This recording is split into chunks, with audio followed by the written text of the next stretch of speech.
Hello मेरे प्यारे दोस्तों। आज हम आपके लिए लेकर आए हैं यूपीपीसीएस की आर ओ क्लास। ठीक है, हिंदी के पीवाईक्यू क्लास है और ये पेपर है यूपी आर ओ का 2016 का पेपर।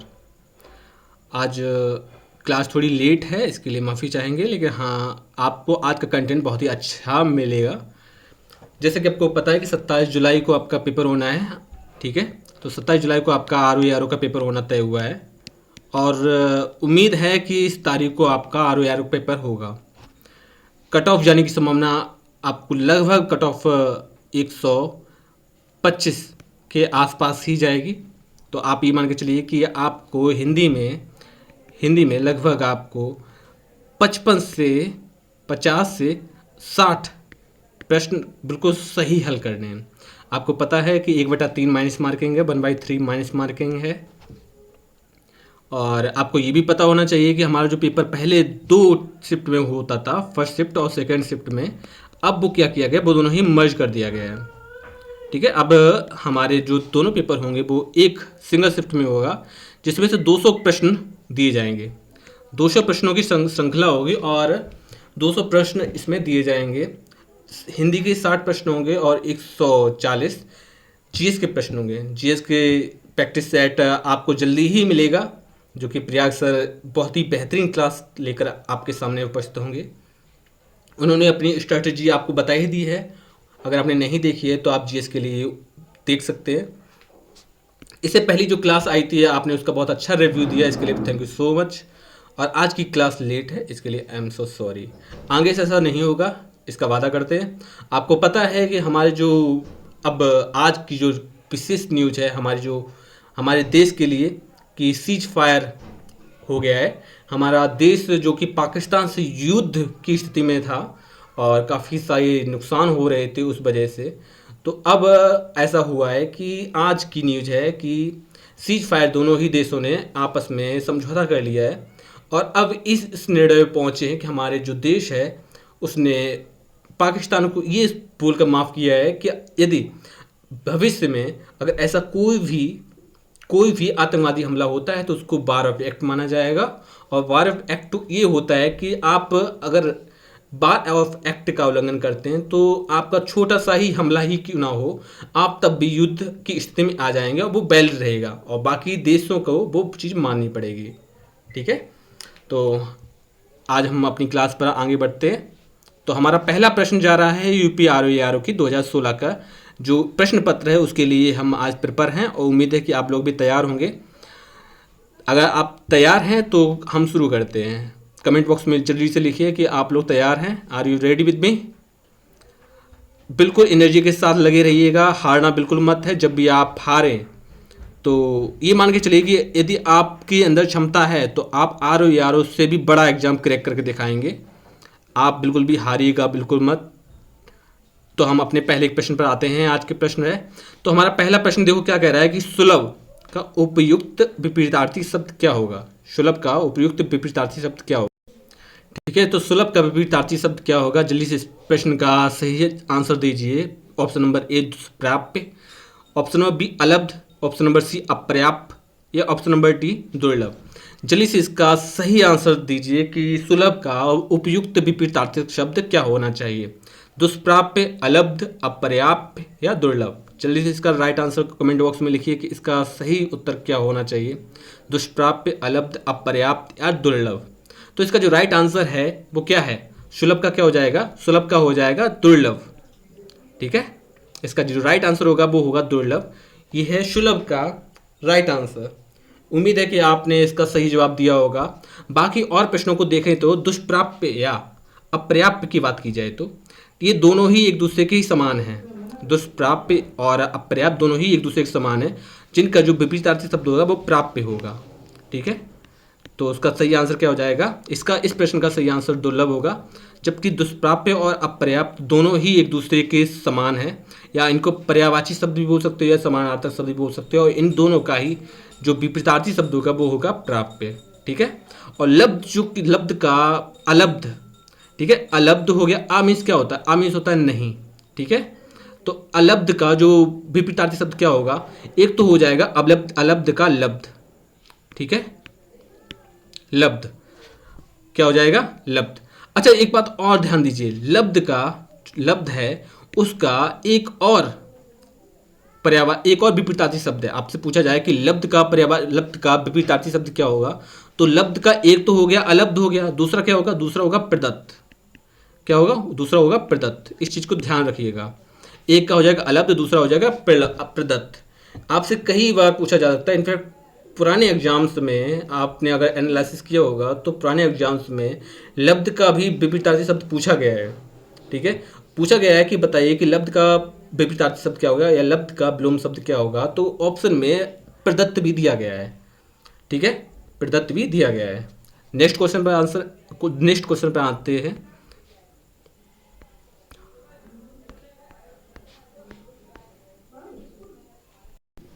अब नेक्स्ट क्वेश्चन पे आते हैं।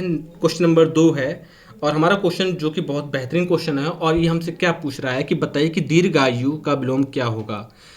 दीर्घायु का विलोम क्या होगा। आपने कई जगह आप शादी के फंक्शन गए होगे और आपने शादी अटेंड की होगी, तो उसमें से बताया जाता है कि बताइए दीर्घायु का क्या होगा। तो ऑप्शन नंबर हमारे पास 4 ऑप्शन है। पहला ऑप्शन है चिरायु, ऑप्शन नंबर 2 है अल्पायु, ऑप्शन नंबर सी है नस्व और ऑप्शन नंबर डी है क्षणिक। जल्दी से बताइए कि दीर्घायु का विलोम शब्द क्या होना चाहिए। जल्दी से इस प्रश्न का सही आंसर देने की कोशिश करें। दीर्घायु का विलोम शब्द क्या होगा, चिरायु, अल्पायु, नस्व या क्षणिक। जल्दी से इस प्रश्न का सही आंसर कमेंट बॉक्स में लिखें कि दीर्घायु का विलोम क्या हो जाना चाहिए, चिरायु, अल्पायु, नस्व या क्षणिक। ठीक है, अब चलो इस प्रश्न पर हम आते हैं। दीर्घ आयु का अर्थ क्या होता है कि दीर्घायु जब आपको दी जाती है तो इसका अर्थ होता है कि आपकी लंबी उम्र की बात की जाती है, कि आपकी आयु ज़्यादा से ज़्यादा हो। और वहीं चिरायु की ही बात की जाए तो चिरायु का अर्थ वही होता है जो दीर्घायु का होता है। यानी कि आप कह सकते हो दीर्घायु का जो समानार्थी शब्द या पर्यायवाची शब्द है वो है चिरायु। क्लियर। तो दीर्घायु का एक तो हो गया, दीर्घायु का समानार्थी शब्द चिरायु हो गया, तो ये तो ऑप्शन हमेशा गलत हो गया, क्योंकि हम विलोम शब्द के बारे में बात कर रहे हैं ना कि समानार्थी शब्द के बारे में। ठीक है, अब बात करते हैं नस्वर और क्षणिक के बारे में। नस्वर और क्षणिक के बारे में, अब नस्वर और क्षणिक के बारे में बात की जाए तो ये दोनों ही एक दूसरे के समानार्थी, नस्वर और क्षणिक भी एक दूसरे के समानार्थी है। ठीक है, क्षणिक और नश्वर जो बहुत आसानी से नष्ट हो जाए या क्षणिक भर में नष्ट हो जाए तो वो ही होता है नश्वर। अब इसकी बारे में बात की जाए तो नश्वर और क्षणिक जो कि समानार्थी या पर्यायवाची शब्द इनको आपस में कह सकते हो, इन दोनों का जो विलोम शब्द है वो क्या होना चाहिए। जल्दी से इस बात को लिखिए, बताइए कि कमेंट बॉक्स में लिखिए कि नश्वर और क्षणिक का जो विलोम शब्द क्या होना चाहिए। तो इसका जो विलोम शब्द होना चाहिए वो हो जाएगा शाश्वत। ठीक है, शाश्वत। शाश्वत का अर्थ होता है कि जो हमेशा बना रहे। ठीक है ना, जो जन्म जन्मांतर तक बना रहे, युगों तक बना रहे, वही होता है शाश्वत। और जो क्षण भर में नष्ट हो जाए वो होता है नश्वर या क्षणिक। तो दीर्घायु का जो राइट आंसर है वो क्या हो जाएगा, वो अल्पायु हो जाएगा। दीर्घायु का मतलब होता है कि ज़्यादा से ज़्यादा उम्र हो, और अल्पायु का मतलब होता है बहुत ही कम उम्र वाला। ठीक है ना, क्लियर है ना इस प्रश्न का सही आंसर। तो कई बार पूछा गया है, इसीलिए हमने इस प्रश्न को सही तरीके से समझाया है। उम्मीद है कि आप इस प्रश्न को दोबारा से गलती नहीं करेंगे। नेक्स्ट क्वेश्चन पे आते हैं हम लोग। क्वेश्चन नंबर 2 हो गया है, क्वेश्चन नंबर 3 की बात करते हैं। व्यष्टि। व्यष्टि का विपरीतार्थक शब्द क्या होगा। जल्दी से इस प्रश्न का सही आंसर दीजिए कि व्यष्टि का जो विपरीतार्थक शब्द है वो क्या होना चाहिए। ऑप्शन नंबर हमारे पास है समास, ऑप्शन नंबर बी है समवेत, ऑप्शन नंबर सी है समविष्ट समष्टि, और ऑप्शन नंबर डी है समस्त। जल्दी से इस प्रश्न का सही आंसर लिखिए कि व्यष्टि का विपरीतार्थक शब्द क्या होना चाहिए। समास होना चाहिए, समवेत होना चाहिए, समष्टि होना चाहिए और समस्त होना चाहिए। समष्टि और समस्त। ठीक है, जल्दी से इस प्रश्न का सही आंसर कमेंट बॉक्स में लिखिए कि व्यष्टि का विपरीतार्थक शब्द क्या होना चाहिए, यानी कि व्यष्टि का विलोम शब्द क्या होना चाहिए, समास, समवेत, समष्ट या समस्त। जल्दी से इस प्रश्न का राइट आंसर आप दीजिए। देखो, समास के बारे में बात करें जो, तो समास का जो विपरीतार्थक शब्द या विलोम शब्द होता है वो होता है व्यास। ठीक है, समास का जो विलोम शब्द क्या हो जाता है वो हो जाता है व्यास। ठीक है, ये बात क्लियर है ना। समवेत के बारे में बात करें तो समवेत का जो विपरीतार्थक शब्द होगा वो क्या हो जाएगा, असमवेत। क्या हो जाएगा, असमवेत। क्लियर, ये बात क्लियर है ना। असमवेत विपरीतार्थक शब्द है समवेत का। क्लियर। उसके बाद समष्टि के बारे में बात की जाए तो समष्टि का विपरीतार्थक शब्द क्या हो जाएगा, जो कि हमारा पूछा गया है, व्यष्टि। समष्टि का विपरीतार्थक शब्द व्यष्टि हो जाएगा। ये बात बिल्कुल क्लियर है और बहुत ही आसान तरीके से आपने इस प्रश्न का सही आंसर दिया होगा। नेक्स्ट क्वेश्चन पे आते हैं हम लोग। क्वेश्चन नंबर 4 देखो क्या कह रहा है। क्वेश्चन नंबर 4 कह रहा है उपमेय का सर्वथा उपयुक्त विपरीतार्थक शब्द क्या होगा। उपमेय, उपमेय का सर्वथा यानी कि हमेशा ही उपयुक्त शब्द विपरीतार्थक शब्द विलोम शब्द क्या होना चाहिए। अनुपमेय हो जाएगा, अतुलनीय हो जाएगा, अनुपम हो जाएगा या अनुपमित हो जाएगा। तो इस प्रश्न का सही आंसर दीजिए कि उपमेय का सर्वथा उपयुक्त विपरीतार्थक शब्द क्या होगा। यानी कि उपमेय का विलोम शब्द पूछा गया है। हमारा जो कि 4वां क्वेश्चन है और 2016 के पेपर में ये पूरा पूछा गया है। तो हर एक क्वेश्चन बहुत ही ज़्यादा महत्वपूर्ण है आपके R O A R O के क्लास के लिए। और आप जो कि एग्जाम देने जा रहे हैं तो ये मान के चलिए कि आपने अभी तक 3 पेपर सॉल्व किए हैं और 3 पेपर में आपसे प्रीवियस ईयर के प्रश्न पूछे गए हैं। तो हो सकता है कि ये प्रश्न भी आपको देखने मिल जाए। और जो री एग्ज़ाम होने वाला था इससे पहले जो भी एग्ज़ाम हुआ था वो हूबहू पुराने पेपर की फोटो कॉपी थी। ठीक है, तो प्रश्नों को हल्के में बिल्कुल मत लीजिए। आप इन प्रश्नों पर बहुत ही गहन तरीके से विचार कीजिए। और आपको डरने की आवश्यकता नहीं है क्योंकि सीज फायर हो गई और हमारी जो गवर्नमेंट है बहुत ही ताकतवर है, उससे उलझना इतना आसान नहीं है। ठीक है, तो बार की स्थिति को आप रहने दीजिए, सीज फायर हो चुका है तो बार की स्थिति उत्पन्न नहीं होगी। आप अपनी पढ़ाई पर ध्यान दीजिए क्योंकि 27 जुलाई को आर का एग्जाम लगा पड़ा है। आप बार या न्यूज़ चैनल पर फालतू की डिबेट्स देखना बंद करें क्योंकि इससे आपको कुछ भी मिलने वाला नहीं है। और 27 जुलाई को आपको आर का पेपर आपको देखने को मिलेगा ही मिलेगा। तो उपमेय का जो सर्वथा उपयुक्त विपरीतार्थक शब्द है, और जल्दी से बताइए उपमेय का क्या होना चाहिए। अनुपमेय होना चाहिए, अतुलनीय होना चाहिए, अनुपम होना चाहिए या अनुपमित होना चाहिए। तो इसका सही आंसर बताइए क्या होना चाहिए, जल्दी से बोलिए। देखो उपमेय का जो शब्द है क्या है, उपमेय क्या है। उपमेय दी जाती है। ठीक है, उपमेय जैसे किसी समानता या किसी को उपमा देना, ठीक है ना। और अनुपमेय, ठीक है, तो इसका जो सही आंसर क्या होगा वो होगा ए, ऑप्शन नंबर ए इसका राइट आंसर है। उपमेय का जो विपरीतार्थक शब्द है वो अनुपमेय होगा। तुलनीय के बारे में बात कीजिए, अतुलनीय बहुत ही आसान तरीके से है, बहुत ज़्यादा टफ नहीं कह सकते हो। अतुलनीय होता है जिसकी तुलना ना की जा सके। क्या है, जिसकी तुलना ना की जा सके, जिसकी कंपेयर ही ना की जा सके, जिसकी तुलना ना की जा सके।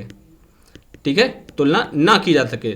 जहां पर आपको आ जाएगा, आ का अर्थ होता है ना या निगेटिव।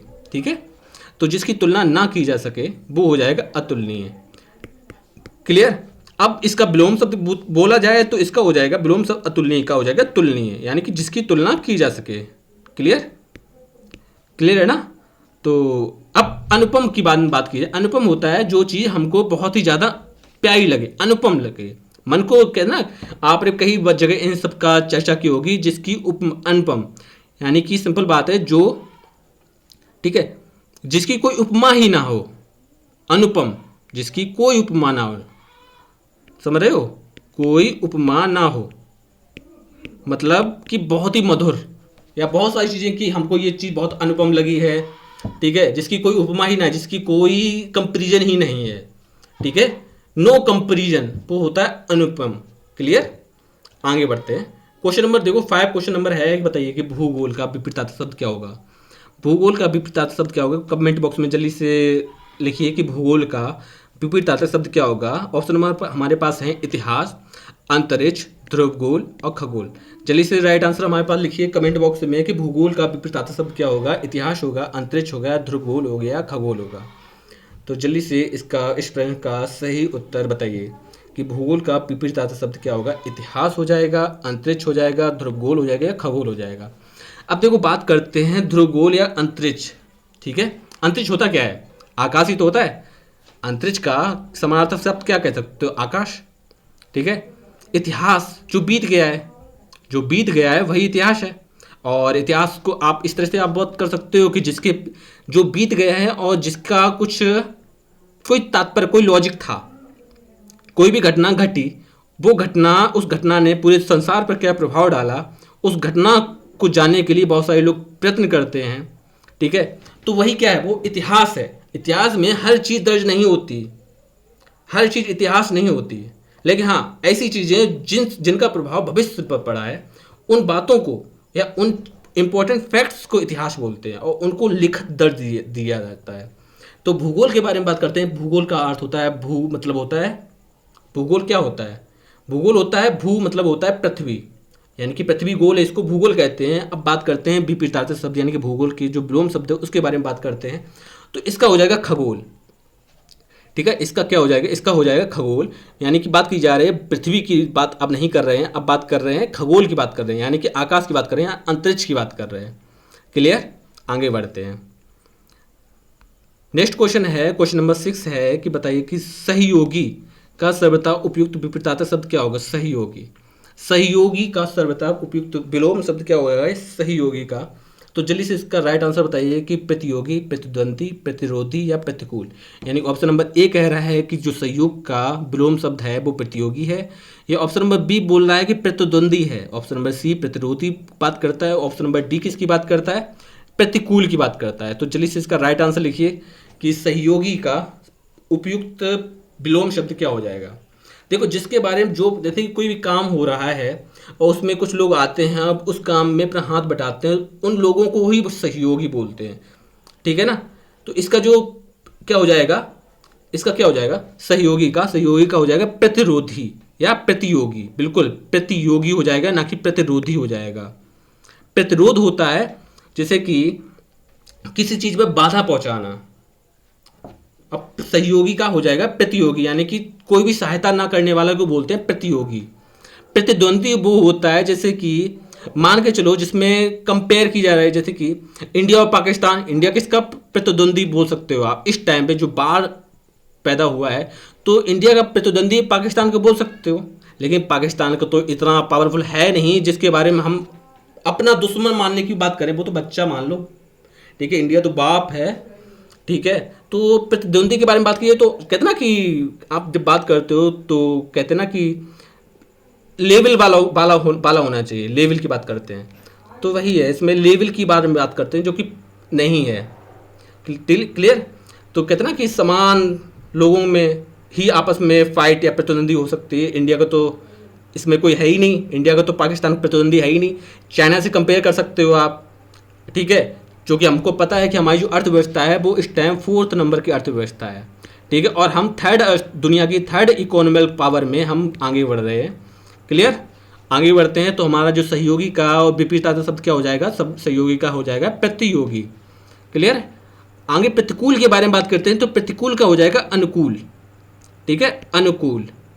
जैसे कि मान के चलो अभी सर्दी के मौसम में आप गर्म कपड़े पहनते हो, किस लिए, सर्दी के मौसम में खुद को ढालने के लिए। तो वही होता है अनुकूल।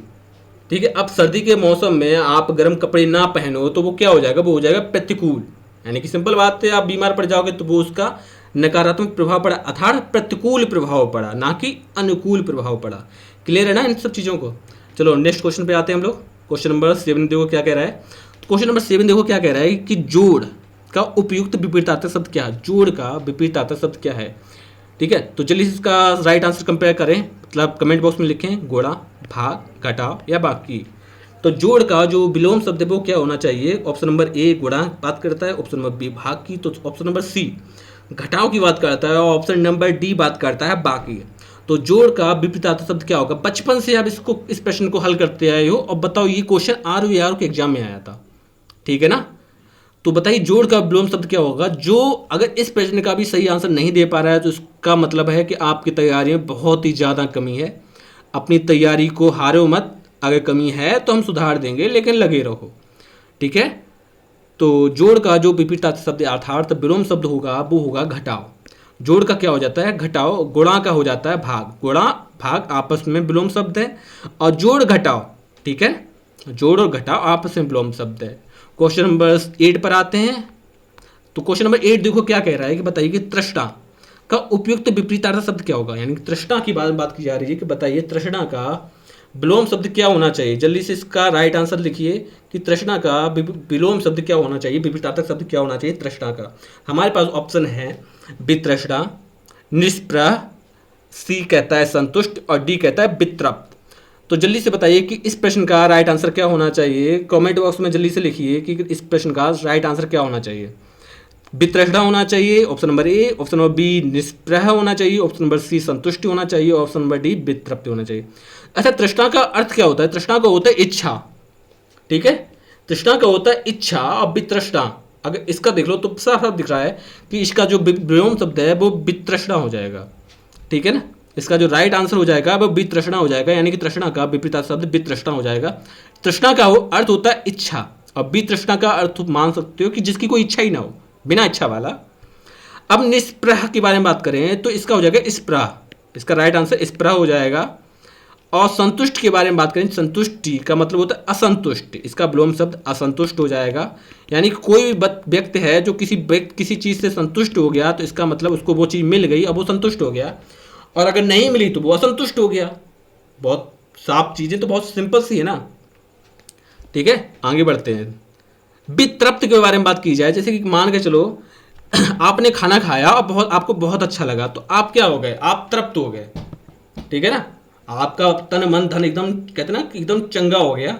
अब वितृप्त का मतलब होता है कि आपने खाना खाया और खाना आपको अच्छा नहीं लगा और आपने बुराई करनी स्टार्ट कर दी, तो वो क्या हो गया, वो हो गया आप मन से प्रसन्न नहीं हो पाए उस खाने, तो वो क्या हो जाएगा, वो हो जाएगा वितृप्त। यानी कि वितृप्त का जो विलोम शब्द है वो क्या हो जाएगा, वो हो जाएगा तृप्त। क्लियर। आगे बढ़ते हैं। क्वेश्चन नंबर 9 देखो क्या कह रहा है। क्वेश्चन नंबर 9 देखो क्या कह रहा है कि निषिद्ध का शब्द उपयुक्त विपरीतार्थ शब्द क्या होगा, निषिद्ध का, ठीक है। तो हमारे पास जो ऑप्शन है क्या है, निश्चित, विहित, ऑप्शन नंबर सी उचित, और ऑप्शन नंबर डी क्या हो जाएगा, ऑप्शन नंबर डी हो जाएगा निर्मित। तो जल्दी से इसका राइट आंसर बताइए कि निषिद्ध का सर बताओ उपयुक्त विपरीतार्थ शब्द क्या होना चाहिए। निश्चित होना चाहिए, विहित होना चाहिए, उचित होना चाहिए, निर्मित। तो इस प्रश्न का जल्दी से कमेंट बॉक्स में इसका राइट आंसर दीजिए कि निषिद्ध का विलोम शब्द क्या होना चाहिए, निश्चित, विहित, उचित या निर्मित। जल्दी से इसका राइट आंसर लिखिए कमेंट बॉक्स में, निषिद्ध का विलोम शब्द, ठीक है। तो इसका सही बताइए, सही से जल्दी से आंसर बताइए कि इसका जो राइट आंसर क्या होना चाहिए। तो इसका जो राइट आंसर होगा वो होगा विहित। निश्चित का विलोम शब्द विहित होगा, जबकि निश्चित के बारे में बात की जाए तो निश्चित का विलोम शब्द क्या हो जाएगा, अनिश्चित। क्लियर। निश्चित का विलोम शब्द अनिश्चित हो जाएगा, वहीं उचित का क्या हो जाएगा, अनुचित हो जाएगा, ठीक है, अनुचित। यानी कि और निर्मित की क्या बात की जाए, ठीक है, तो निर्मित का अनिर्मित हो जाएगा। क्लियर। अनिर्मित यानी कि जिसको बनाया जा सके वो निर्मित और जिसको ना बनाया जा सके वो अनिर्मित। और निषिद्ध का तो आपको पता ही लग गया है, विहित हो गया। और ये काफ़ी ज़्यादा इंपॉर्टेंट है, कई बार में आया है, तो इसको आप भूलना बिल्कुल मत। क्वेश्चन नंबर 10 देखो क्या कह रहा है। क्वेश्चन नंबर 10 देखो क्या कह रहा है कि पोषक का उपयुक्त विपरीतार्थ शब्द क्या होगा, और जो कि विलोम शब्द है, यानी कि 10 विलोम शब्द आते हैं आर के एग्जाम में, और ये 10वां प्रश्न है कि पोषक का उपयुक्त विपरीतार्थ शब्द यानी विलोम शब्द क्या होगा पोषक का, ठीक है। तो हमारे पास ऑप्शन है चूषण, अनपोषक, शोषक और छीड़कारी। जल्दी से हमारे पास इन प्रश्नों का सही आंसर बताइए। पोषक का विलोम शब्द क्या होना चाहिए, चूषण होना चाहिए, अनपोषक होना चाहिए, शोषक होना चाहिए या छीड़कारी होना चाहिए। अच्छा, पोषक का अर्थ क्या हो सकता है, पोषक का होता है जैसे कि नहीं पालन पोषण करने वाला, कोई भी खाना पानी आपको, ठीक है, आपकी इच्छाएं पूरी करने वाला, ठीक है, जो कहते हैं ना पालन पोषण कर रहा है, आपको बड़ा पैदा कर रहा है, खाना भी खिला रहा है, ठीक है, शिक्षा भी दे रहा है, तो वो सब क्या हो जाएगा, पोषक हो जाएगा पोषक। अब इसका विलोम शब्द क्या हो जाएगा, इसका विलोम शब्द हो जाएगा शोषक, ठीक है, जो पोषक ना हो बल्कि शोषक हो, आपका शोषण कर रहा हो, ठीक है ना। जैसे कि मान के चलो, जो भी आपको याद है पहले क्या होता था, पहले जो अंग्रेज थे वो आम जनता का पोषक थे या शोषक थे, वो उनका शोषण कर रहे थे, वो शोषक वर्ग में आते थे, शोषक वर्ग में आते थे। जमींदार प्रथा आप समझते ही हो, ठीक है, किसानों पर अधिक से अधिक लगान वसूल कर रहे थे, अधिक से अधिक टैक्स ले रहे थे, ठीक है। तो वो उनको क्या, वो शोषक वर्ग होंगे, जबकि पोषक वो होते हैं जैसे कि मान कर चलो आज की जो गवर्नमेंट है, बहुत सारे गरीब लोग हैं जिनको राशन फ्री, ठीक है, तेल और अनाज देती है, तो वो क्या हो जाएगा, वो हो जाएगा पोषक, ठीक है, वो शोषक वर्ग में नहीं आएगा, वो पोषक वर्ग में आएगा। क्लियर, इतनी चीज क्लियर है ना। अब नेक्स्ट क्वेश्चन पे आते हैं, क्वेश्चन नंबर 11 पर। क्वेश्चन नंबर देखो, अब पर्यायवाची के बारे में बात की जा रही है। क्वेश्चन नंबर 11 है कि बताइए पर्यायवाची की दृष्टि से एक वर्ग अशुद्ध है, एक वर्ग शुद्ध है, ठीक है, तो उस शुद्ध वर्ग को छांटना है हमें। हमारे पास 4 ऑप्शन है और अब बात करेंगे, टोटल हम 10 प्रश्न पर्यायवाची के देखेंगे और ये 2016 का प्रीवियस ईयर का पेपर है, तो इसको ध्यान में रखकर इस प्रश्न पत्र को समझिएगा और अपने कमेंट बॉक्स में अपने आंसर जरूर लिखें। जैसे कि ये हो जाएगा कि आपको पता लग जाएगा कि आपके कितने प्रश्न सही हैं, और आपको अगर कोई क्वेश्चन गलत है तो वो क्वेश्चन गलत क्यों है, इससे आपकी प्रैक्टिस भी होगी और आपको कॉन्फिडेंस भी आएगा। और हमारे साथ लगे रहिए, बने रहिए, कमेंट बॉक्स में आप अपना कमेंट करते रहिए। सब्सक्राइब बिल्कुल करना बिल्कुल भी ना भूलें, और कोशिश करें कि इस जो वीडियो की लिंक को अधिक से अधिक शेयर करें, जिससे कि और भी लोगों को पता लग जाए कि आप लोगों की RBI की तैयारी सुरक्षित हमारे ही हाथों में है। चिंता मत कीजिएगा, ठीक है। हिंदी में आपको हम लगभग 55+ आपको नंबर दिलाएंगे अगर आप लगे रहते हैं तो। और बाद में जब एग्ज़ाम हो जाए तो अपना एक बार 200 लगभग 250 वैकेंसी है RO की, तो उसमें से एक वैकेंसी आपकी ही है, ठीक है। बाद में मिठाई खिला देना, वो अलग बात है। पर्यायवाची की दृष्टि से एक वर्ग शुद्ध बात करते हैं। तो ऑप्शन नंबर ए कह रहा है कि सिंह, ऑप्शन नंबर बी कह रहा है पंचानन, ऑप्शन नंबर सी कह रहा है, मतलब सॉरी, ए में जो 4 ऑप्शन है तो पहला ऑप्शन है सिंह, पंचानन, नाहर या मृगारी। तो इसमें से जल्दी से बताइए कि इसमें, ठीक है, इसमें कोई ये शुद्ध है या अशुद्ध है। ऑप्शन नंबर बी कह रहा है सूर्य, बी में ही और एक और है रवि, दिनकर, तरडी, और अग्नि, पावक, अनिल और विष्णु, और डी कहता है कि महेश, रमेश, भूतेश और सतीश। बताइए कि इनमें से जो हैं, ठीक है, इनमें से सभी 4 एक ऑप्शन के अंदर 4 पर्यायवाची हैं, और बताइए कौन सा जो वर्ग है वो बिल्कुल राइट है वर्ग है। अब सिंह के बारे में बात करते हैं। सिंह शेर होता है, शेर का होता है सिंह, ठीक है। इसका पंचानन, नाहर या मृगरी, ठीक है। तो बिल्कुल सही आंसर है, जो इसका जो शुद्ध है वो हमारे पास ऑप्शन नंबर ए ही, पहला ही आंसर सही शब्द है। इसी को बोलते हैं शेर, ठीक है। कहते हैं आओ भागो भागो भागो शेर आया, ठीक है। तो केसरी, और भी इनके नाम लिख लो, पता नहीं आगे इन फ्यूचर में आपको आ जाए केसरी, ठीक है। केसरी, केसरी भी शेर यानी सिंह का ही पर्यायवाची है। मृगेंद्र, जैसे मृगारी से आप मृगेंद्र भी याद रख लो, मृगेंद्र, मृगेंद्र, ठीक है, क्लियर। शेर हो गया, केसरी हो गया, मृगेंद्र हो गया, नाहर हो गया, अब पंचानन तो आपके पास लिखा ही हुआ है, ठीक है। तो ये सभी क्या है, ये सभी सिंह यानी कि शेर के पर्यायवाची हैं, और जो कि सभी 4 के 4 ऑप्शन, 4 के 4 मतलब ऑप्शन ए में 4 पर्यायवाची हैं, और वो 4 के 4 सही है। ऑप्शन नंबर बाकी पर्यायवाचियों के बारे में बात करते हैं, तो सूर्य के बारे में बात करते हैं। सूर्य, सूर्य, रवि, दिनकर और तरडी। बताइए कि इनमें से अलग कौन सा है। आपको बाकी पर्यायवाची भी याद होने चाहिए, जिससे कि आप प्रश्नों को तभी हल कर पाओगे बहुत ही अच्छे तरीके से। बताइए कि सूर्य, रवि, दिनकर और तरडी में से अलग कौन सा है। यानी कि बात की जा रही है सूर्य के बारे में, बात की जा रही है सूर्य के पर्यायवाची के बारे में बात की जा रही है कि बताइए सूर्य का जो पर्यायवाची वो कौन सा है, यानी कि बी ऑप्शन में कौन सा नहीं है, ठीक है। तो जल्दी से इसका राइट आंसर बताइए कि इसका सही आंसर क्या होगा। सूर्य का रवि, दिनकर, सूर्य, ये सब है, क्लियर। लेकिन कौन सा नहीं है, तो वो नहीं है तरडी, यानी कि तरडी का पर्यायवाची होता है नौका, ठीक है। तरडी का पर्यायवाची नौका होता है। बाकी सूर्य के तीनों पर्यायवाची हैं, लेकिन तरडी सूर्य का पर्यायवाची नहीं है। वो किसका पर्यायवाची है, वो नौका का पर्यायवाची है। सी नंबर के बारे में बात करते हैं। अग्नि, अग्नि, पावक, अनिल, ज्वाला भी है अग्नि का, ठीक है, अग्नि, पावक, ज्वाला, ठीक है, विष्णु। अब बताइए इनमें से जो है वो कौन सा अलग होगा। सी प्रश्न का जल्दी से बताइए इसका जो सही आंसर है, इसमें से अलग क्या होगा। अनिल अलग होगा, पावक अलग होगा, या विष्णु अलग होगा। जल्दी से इसका राइट आंसर बताइए कि इसका इसमें जो अलग क्या होगा, ठीक है। जल्दी से इसका राइट आंसर बताइए कि इसमें अलग क्या होगा, ठीक है। तो अग्नि, पावक और अनिल आग के पर्यायवाची हैं। अग्नि, पावक और अनिल आग के पर्यायवाची, जबकि विष्णु आग का पर्यायवाची नहीं है, ठीक है। ये आग का पर्यायवाची नहीं है। जबकि महेश, रमेश और भूतेश सही सतीश में बात करना है कि इनमें से कौन सा पर्यायवाची है। जल्दी से बताइए।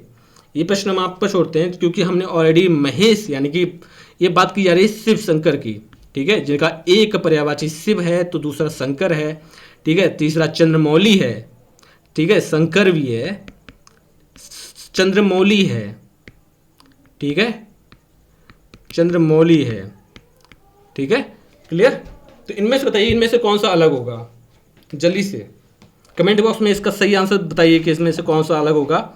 हम नेक्स्ट क्वेश्चन पे चेक करेंगे। आपसे बताइए इस प्रश्न का इसमें अलग क्या है। महेश, रमेश, भूतेश या सतीश में अलग क्या है, कौन सा अलग है, इसके बारे में बात करी जा रही है, ठीक है। तो ये प्रश्न हम आप पर छोड़ते हैं, ठीक है। लास्ट में आप बताना कि इस प्रश्न का सही आंसर क्या हो जाएगा और इसमें से अलग क्या है, जल्दी से नोट करके लिखिए क्योंकि हम पूछेंगे बिल्कुल। महेश, रमेश, भूतेश और सतीश में से अलग कौन सा पर्यायवाची है, जो कि जिस अलग होने की वजह से ये शुद्ध नहीं हुआ बल्कि अशुद्ध हो गया।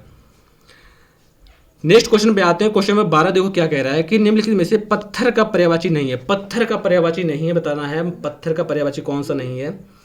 ठीक है, प्रस्तर, उपल, पशम या पाहन। पत्थर का पर्यायवाची नहीं है, प्रस्तर नहीं है, उपल नहीं है, पशम नहीं है, पाहन नहीं है।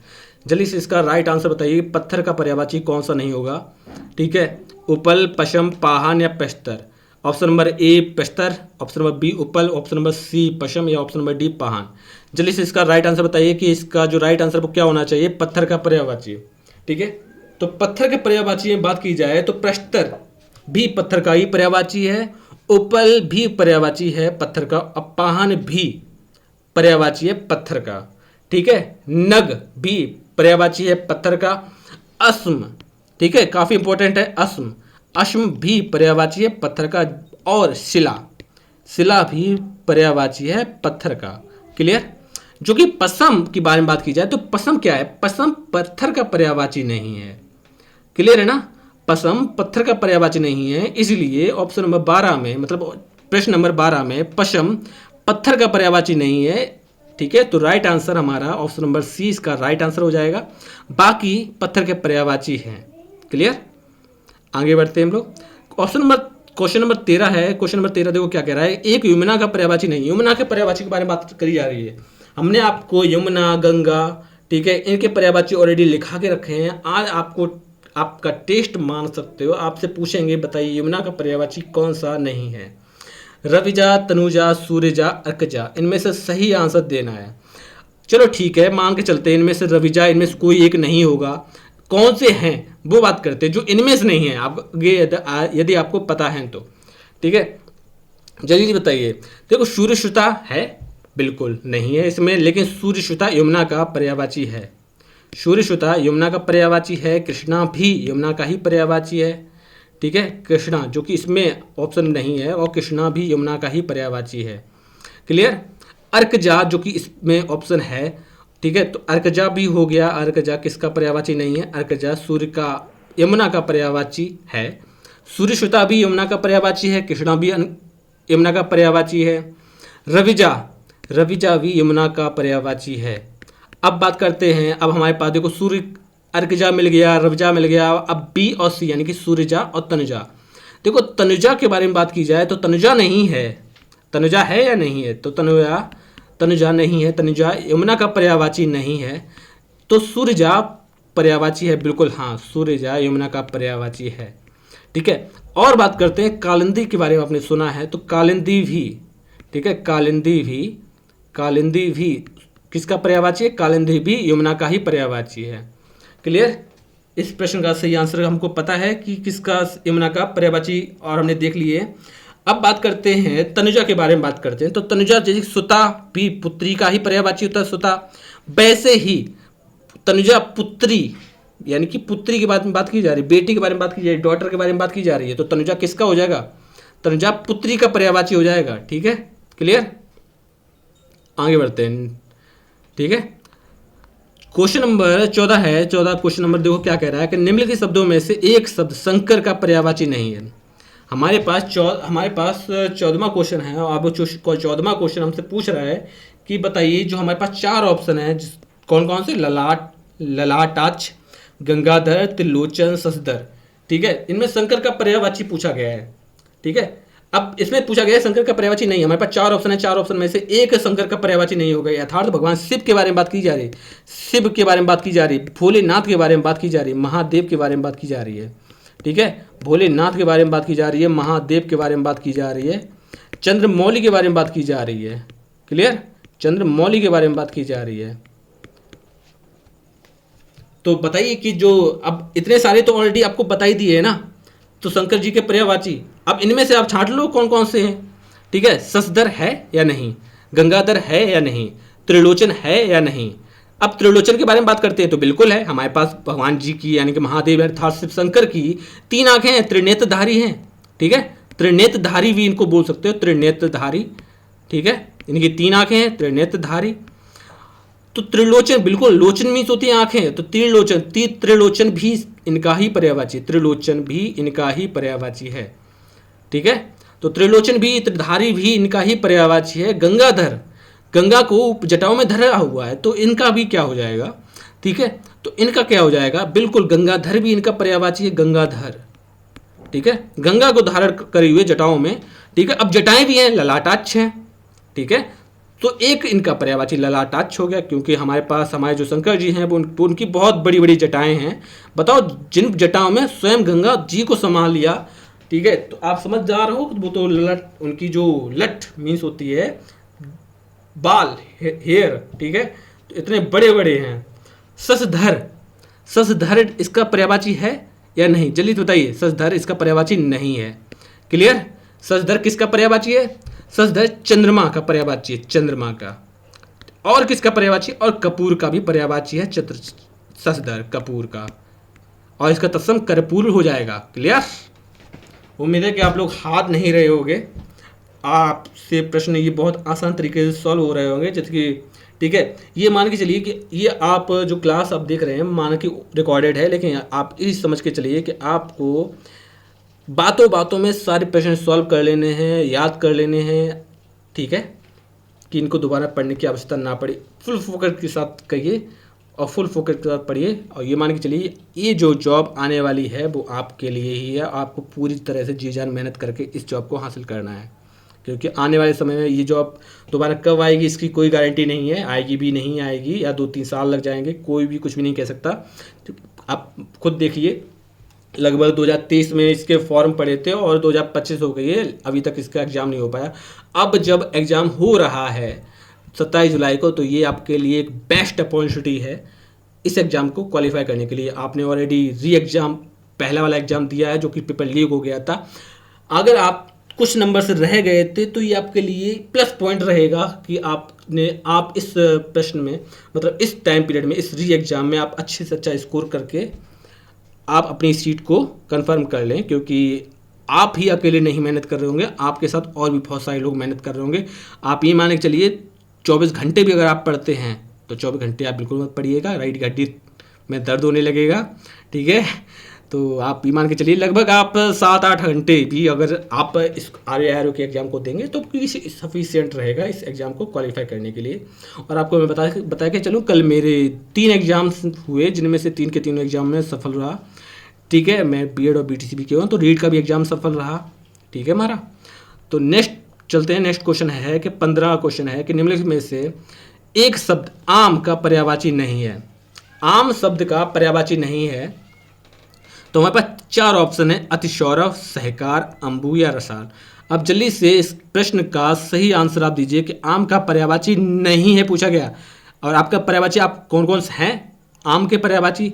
ठीक है, तो बताइए अतिसौरभ, सहकार, अंबु, रसाल, इनमें से आम का पर्यायवाची कौन सा नहीं है। अब चलो आम के पर्यायवाची के बारे में कौन कौन से हैं उनके बारे में बात करते हैं। तो आम का पर्यायवाची अमृत फल है। ठीक है, अमृत फल। भाई देखो, अगर बढ़िया सा आम मिले, पका पकाया मिले, एकदम खाओ तो आपको मज़ा आ जाएगा। ठीक है, तो आम को अमृत फल बोलते हो, मतलब एक बार खा लिया हो बस मज़ा आ गया। ठीक है, वो अमृत के समान हो गया। ठीक है, और बात करते हैं तो फल श्रेष्ठ, फलों में श्रेष्ठ, फल श्रेष्ठ। ठीक है ना, फल श्रेष्ठ भी इसका ही पर्यायवाची है। ठीक है, और बात करते हैं रसाल, रसाल भी आम का ही पर्यायवाची है। अतिसौरभ, अतिसौरभ भी पर्यायवाची है आम का, अतिसौरभ। ठीक है, अतिसौरभ मतलब बहुत ज़्यादा, सौरभ में मिठास, बहुत ज़्यादा मिठास। ठीक है, सहकार और अंबु के बारे में बात की जाए तो बिल्कुल सहकार भी आम का ही पर्यायवाची है। अब जो बचा है हमारे पास अंबु, ये आम का पर्यायवाची नहीं है, तो ये अंबु किसका पर्यायवाची, ये अंबु पर्यायवाची है जल का। नीर भी पर्यायवाची है जल का, तोय भी पर्यायवाची है जल का। नीर बारी भी पर्यायवाची है जल का। ठीक है, जल, नीर, बारी, तोय, अंबु, ये सभी किसके पर्यायवाची हैं, ये सभी पर्यायवाची हैं जल के, और ये सारे के सारे इंपॉर्टेंट हैं। ठीक है, अब इसमें अगर आप बारिद में धा लगा दो तो ये किसका पर्यायवाची हो जाएगा? ये हो जाएगा समुद्र का पर्यायवाची हो जाएगा।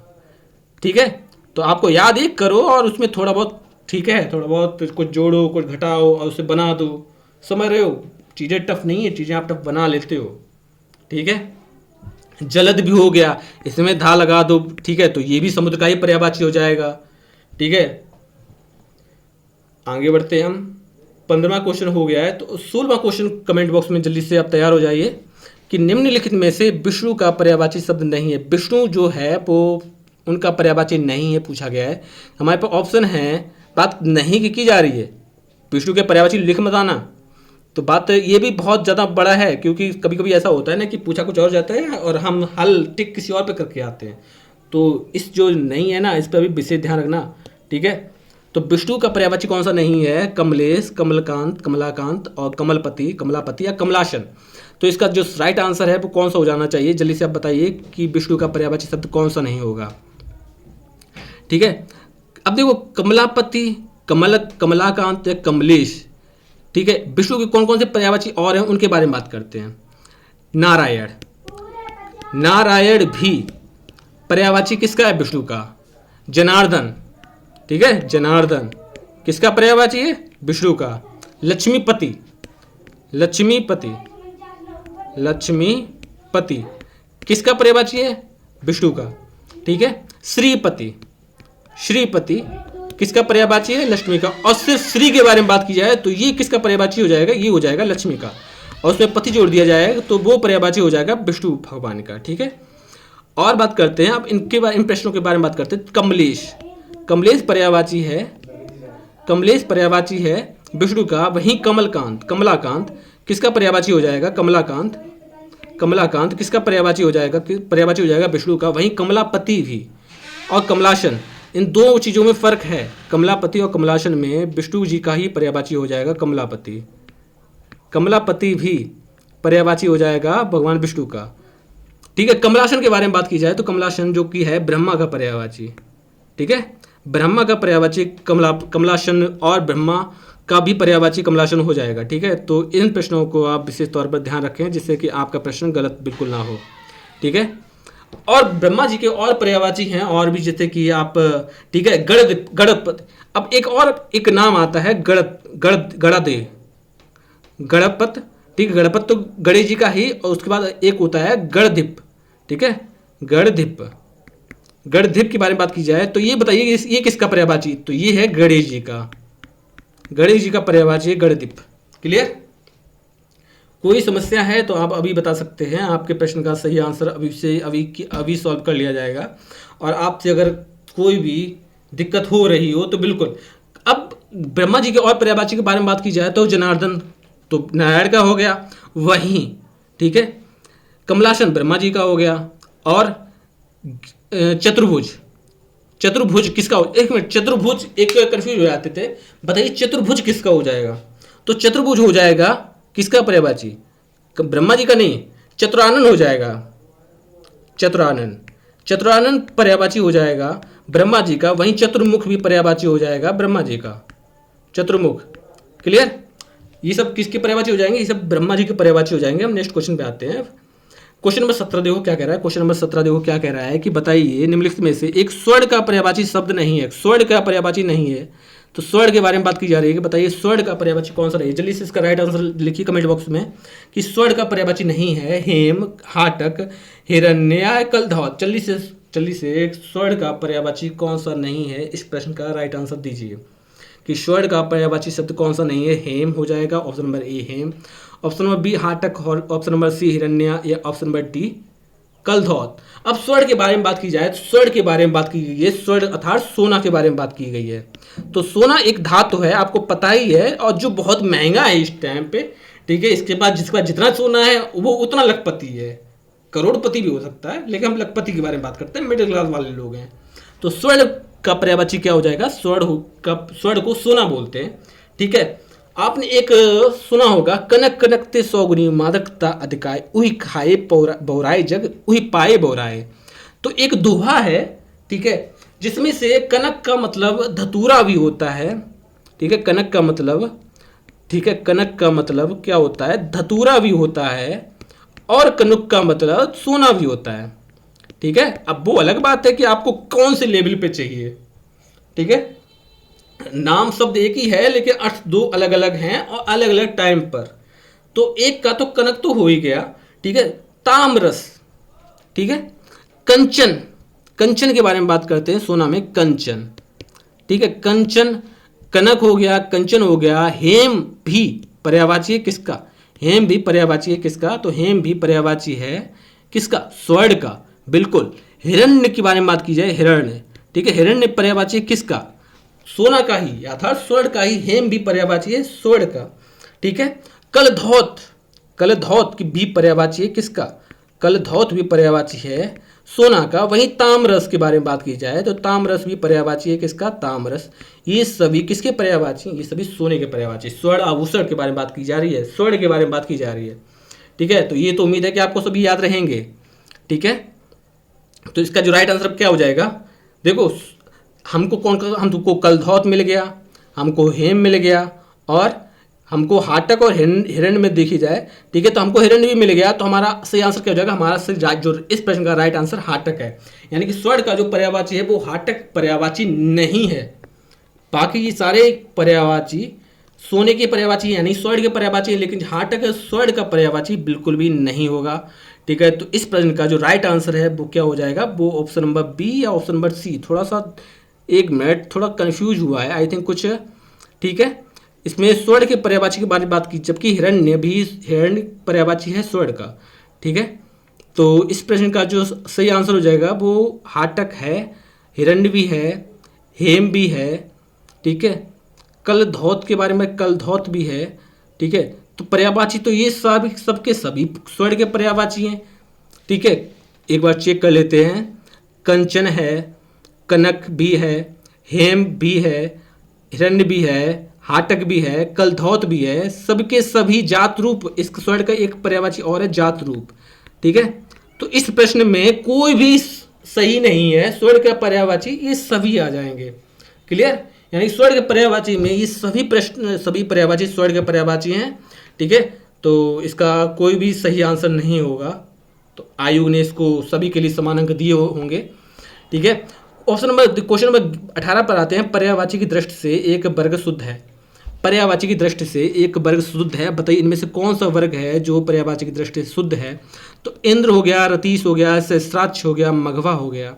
घर, निकेतन, आयतर और निलय, जो कि ऑप्शन नंबर बी कहता है। ऑप्शन सी कहता है यमुना, कालिंदी, भानुतन्या या जाह्नवी। तो जल्दी से बताइए। और ऑप्शन नंबर डी कहता है वस्त्र, पाटक, अंबर या चीर। इनमें से पर्यायवाची कौन सा सही है, जल्दी से बताइए कि इनमें से कौन सा वर्ग शुद्ध होगा। इंद्र के बारे में बात की जाए, देवेंद्र भी इनका पर्यायवाची है। देवेंद्र हो गया, इंद्र हो गया, ये सभी एक ही हैं। ठीक है, क्लियर। रतीश, सहस्राक्ष या मघवा में। ठीक है, अब से बात करते हैं हम सही पर। घर, निकेतन, आलय, निलय। ठीक है, आलय भी इसका ही पर्यायवाची है, आलय। ठीक है, तो बी इसका राइट आंसर हो जाएगा। हमारा जो सही ऑप्शन है वो है ऑप्शन नंबर बी, जबकि यमुना, कालिंदी, भानुतन्या और जाह्नवी ये सही नहीं है। ठीक है, अब इसमें से कौन सा सही नहीं है। अच्छा, इंद्र और रतीश के बारे में बात की जाए तो, और सहस्राक्ष और मघवा के बारे में बात की जाए, इनमें से आप ये बताइए कि इनमें से अलग कौन सा है। इंद्र और रतीश और सहस्राक्ष और मघवा ये सब की अलग हैं या एक ही हैं। तो बिल्कुल इंद्र और रतीश देवेंद्र अर्थात इंद्र भगवान के, यानी कि जो भी बरसात के देवता हैं उनका पर्यायवाची है। ठीक है, मघवा हो गया। ठीक है, ठीक है, मघवा और सहस्राक्ष। ठीक है, एक मिनट, मघवा, सहस्राक्ष इंद्र के पर्यायवाची, जबकि रतीश, ठीक है, रतीश नहीं है। ठीक है, रतीश नहीं है। सहस्राक्ष और मघवा इंद्र के पर्यायवाची हैं, जबकि रतीश पर्यायवाची नहीं है। किसका, रतीश नहीं है, रतीश नहीं है, रतीश पर्यायवाची एक। ठीक है, अब चल बताइए, अगर रतीश नहीं होगा तो रतीश किसका पर्यायवाची होगा, रतीश होगा रति। आपको याद हो कि एक पुराणों में एक रति नाम की आती हैं। ठीक है, जिन्होंने क्या किया था, जिन्होंने भगवान शिव को प्रेम जगाने के लिए, ठीक है, शिव के मन में प्रेम जलाने के लिए उनके जो पतिदेव थे, ठीक है, जो पतिदेव थे, उन्होंने बाण चलाया था, जिसकी वजह से भगवान शिव ने अपनी तीसरी आंख से उनको जला दिया था। तो वही है रतीश, रति के पति रतीश। क्लियर, तो वो इंद्र नहीं थे। क्लियर, वो देवेंद्र नहीं थे, अर्थात रति के पति रतीश हैं, ये उनकी बात की जा रही। समझ में आ रहा है ये बात? ठीक है। बाकी जो हैं सहस्राच, मघवा और इंद्र, ये सभी इंद्र के पर्यायवाची हैं। और ऑप्शन नंबर बी हमारा सही है। यमुना, कालिंदी, भानुतनया और जाह्नवी के बारे में बात की जाए तो अब इसमें सही बताइए, इनमें से सही आंसर कौन सा होगा? देखो, यमुना हो गया, कालिंदी हो गया, भानुतन्या हो गया, अर्कजा हो गया, कृष्णा हो गया, अर्कजा हो गया, ठीक है, कृष्णा हो गया, ठीक है, ये सभी किसके, ठीक है, ये सभी किसके पर्यायवाची हो जाएगा? ये सभी पर्यायवाची हो जाएगा यमुना के। जबकि जाह्नवी के बारे में बात की जाए, जो कि देव नदी है, ठीक है, देव नदी, कौन देव नदी है? गंगा। ठीक है, हमारे पास जो गंगा नदी है वो देव नदी है। ठीक है, पहाड़ों से आती बहती है और इसका जल में अगर आप देखो तो कभी भी इसका जल कभी भी खराब नहीं होता, कीड़े नहीं पड़ते। ठीक है, तो ये देव नदी है जाह्नवी, देव पगा भी बोलते हैं इसको। क्लियर, आगे बढ़ते हैं। तो नेक्स्ट क्वेश्चन देखो क्या कह रहा है, क्वेश्चन नंबर 19 है। देखो क्या कह रहा है कि निम्नलिखित में से एक समुद्र का पर्यायवाची नहीं है। अभी हमने आपको इसके बारे में बताया था कि समुद्र का पर्यायवाची कैसे आप ढूंढोगे, आप ये लगाओ। ठीक है, तो समुद्र का पर्यायवाची कौन सा नहीं है? तो देखो, जलधि, जलधाम, जलनिधि या जलाधिपत, जलाधिप, इनमें सही आंसर आपको बताना है कि जो 19 प्रश्न है, 19 का प्रश्न का समुद्र का पर्यायवाची कौन सा नहीं होगा। जलधि नहीं होगा, जलधाम नहीं होगा, या जलनिधि नहीं होगा, या डी ऑप्शन इसका, ठीक है, जलाधिपत, जलाधिप, इसका सही आंसर क्या हो जाना चाहिए? तो इसका जो सही आंसर क्या होना चाहिए, जल्दी से बताइए कि समुद्र का पर्यायवाची कौन सा नहीं होगा। ठीक है, देखो, जलधि हो गया, तो जलधि तो हम हो ही गया। ठीक है, तो ये तो समुद्र का पर्यायवाची है, कन्फर्म है। अब किन के बारे में बात करिए? जलधाम, जलनिधि और जलधिप। देखो, जलनिधि यानी कि जहां पर निधि हो, बहुत सारा जल हो, वो समुद्र हो जाएगा। ठीक है, ठीक है, निधि मीन्स होता है खजाना, जहां पर बहुत सारा खजाना हो, और जब जल लग जाए तो इसका मतलब बहुत ज्यादा जल हो, तो वो समुद्र है, समुद्र में ही बहुत ज्यादा जल होता है।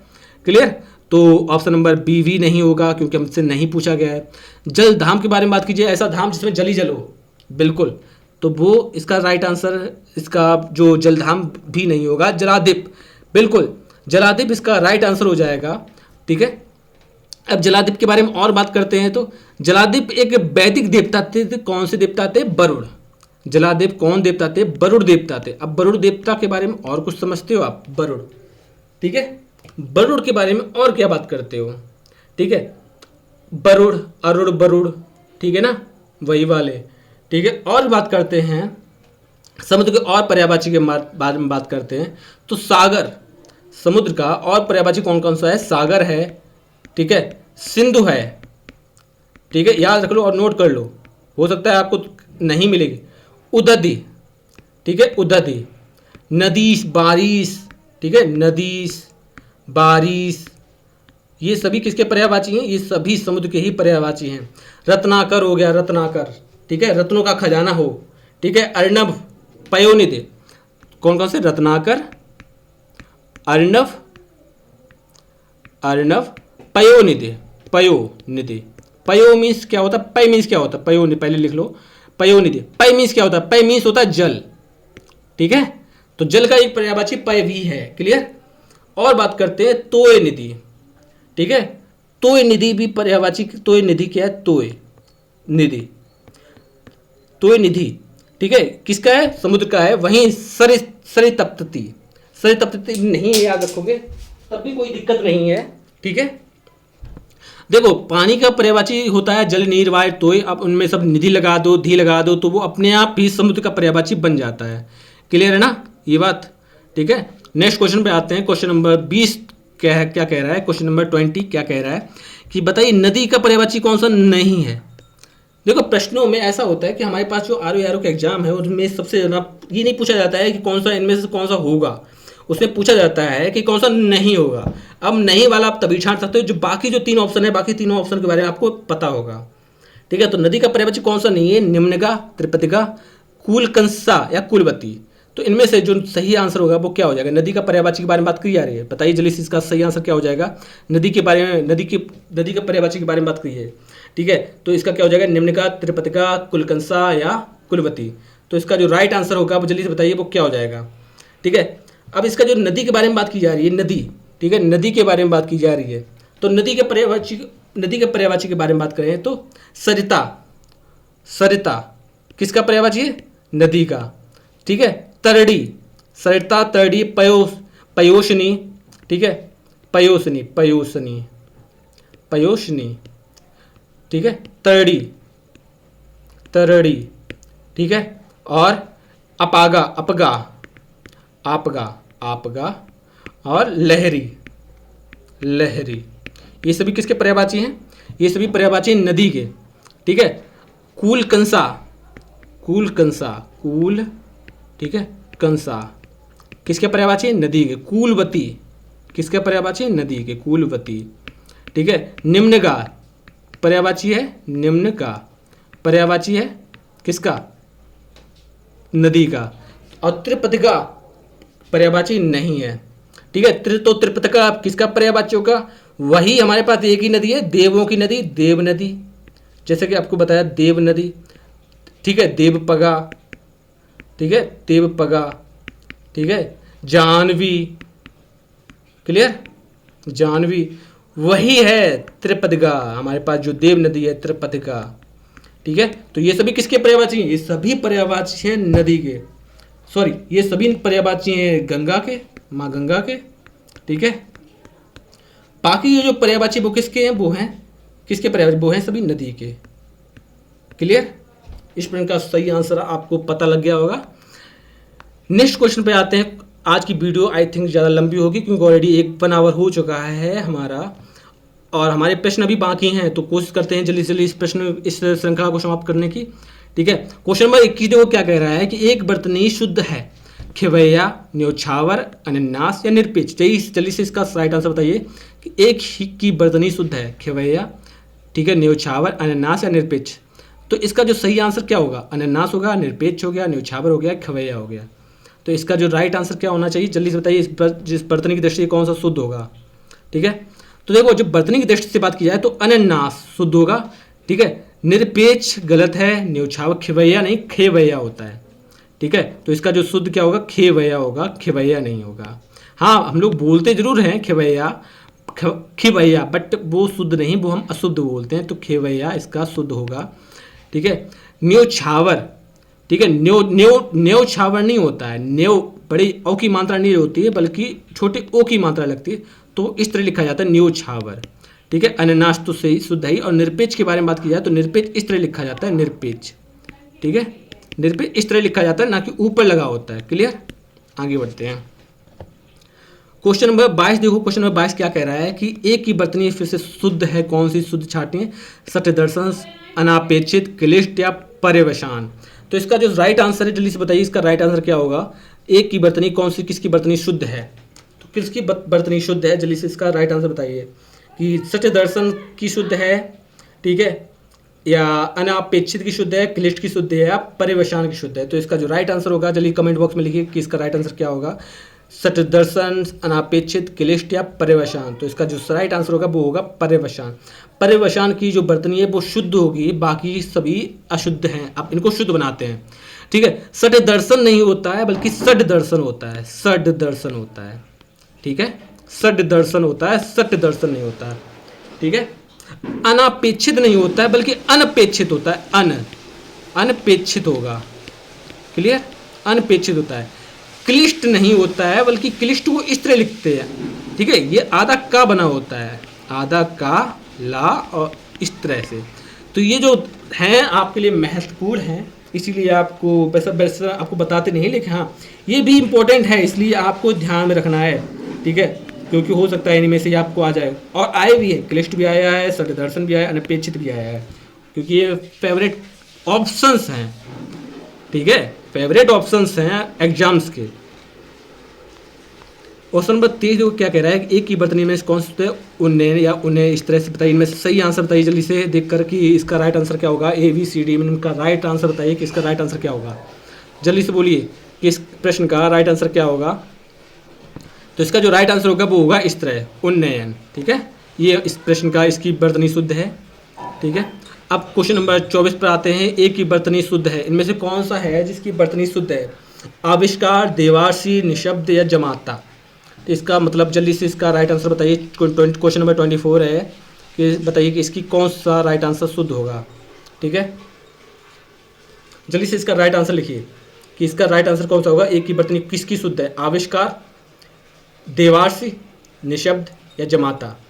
तो निःशब्द होता है, निशब्द नहीं होता है, पहली बात, क्योंकि जो हम लोग बोलते रहते हैं ना उनको पहले क्लियर करो।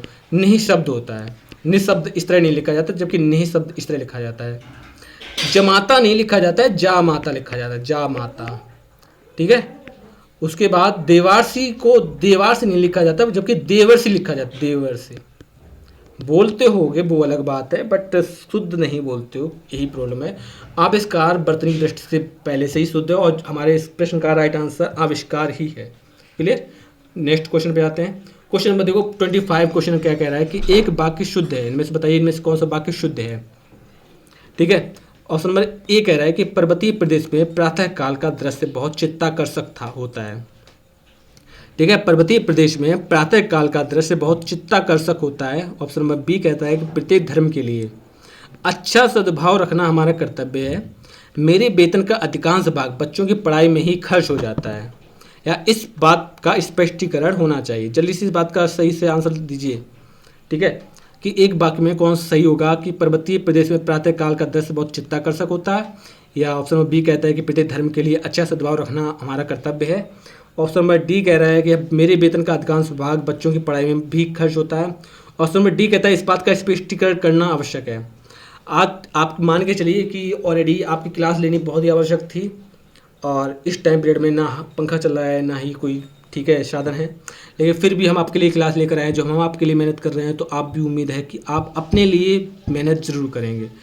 ठीक है, तो बिल्कुल भी हार मत मानना। जिस तरह से हम आपसे के साथ एकदम पूरी एनर्जी के साथ आपके साथ लगे पड़े हैं, वैसे ही आप भी अपनी पूरी ताकत के साथ इस चैनल को सब्सक्राइब कर लेना, बेल आइकन दबा लेना, और शेयर करना बिल्कुल भी ना भूलें, क्योंकि आप जब इतना करेंगे तो हमें भी मोटिवेशन आएगा, और हम आपके लिए अच्छे से अच्छा एक्सप्लेन करने की कोशिश करेंगे आपके सभी प्रश्नों को।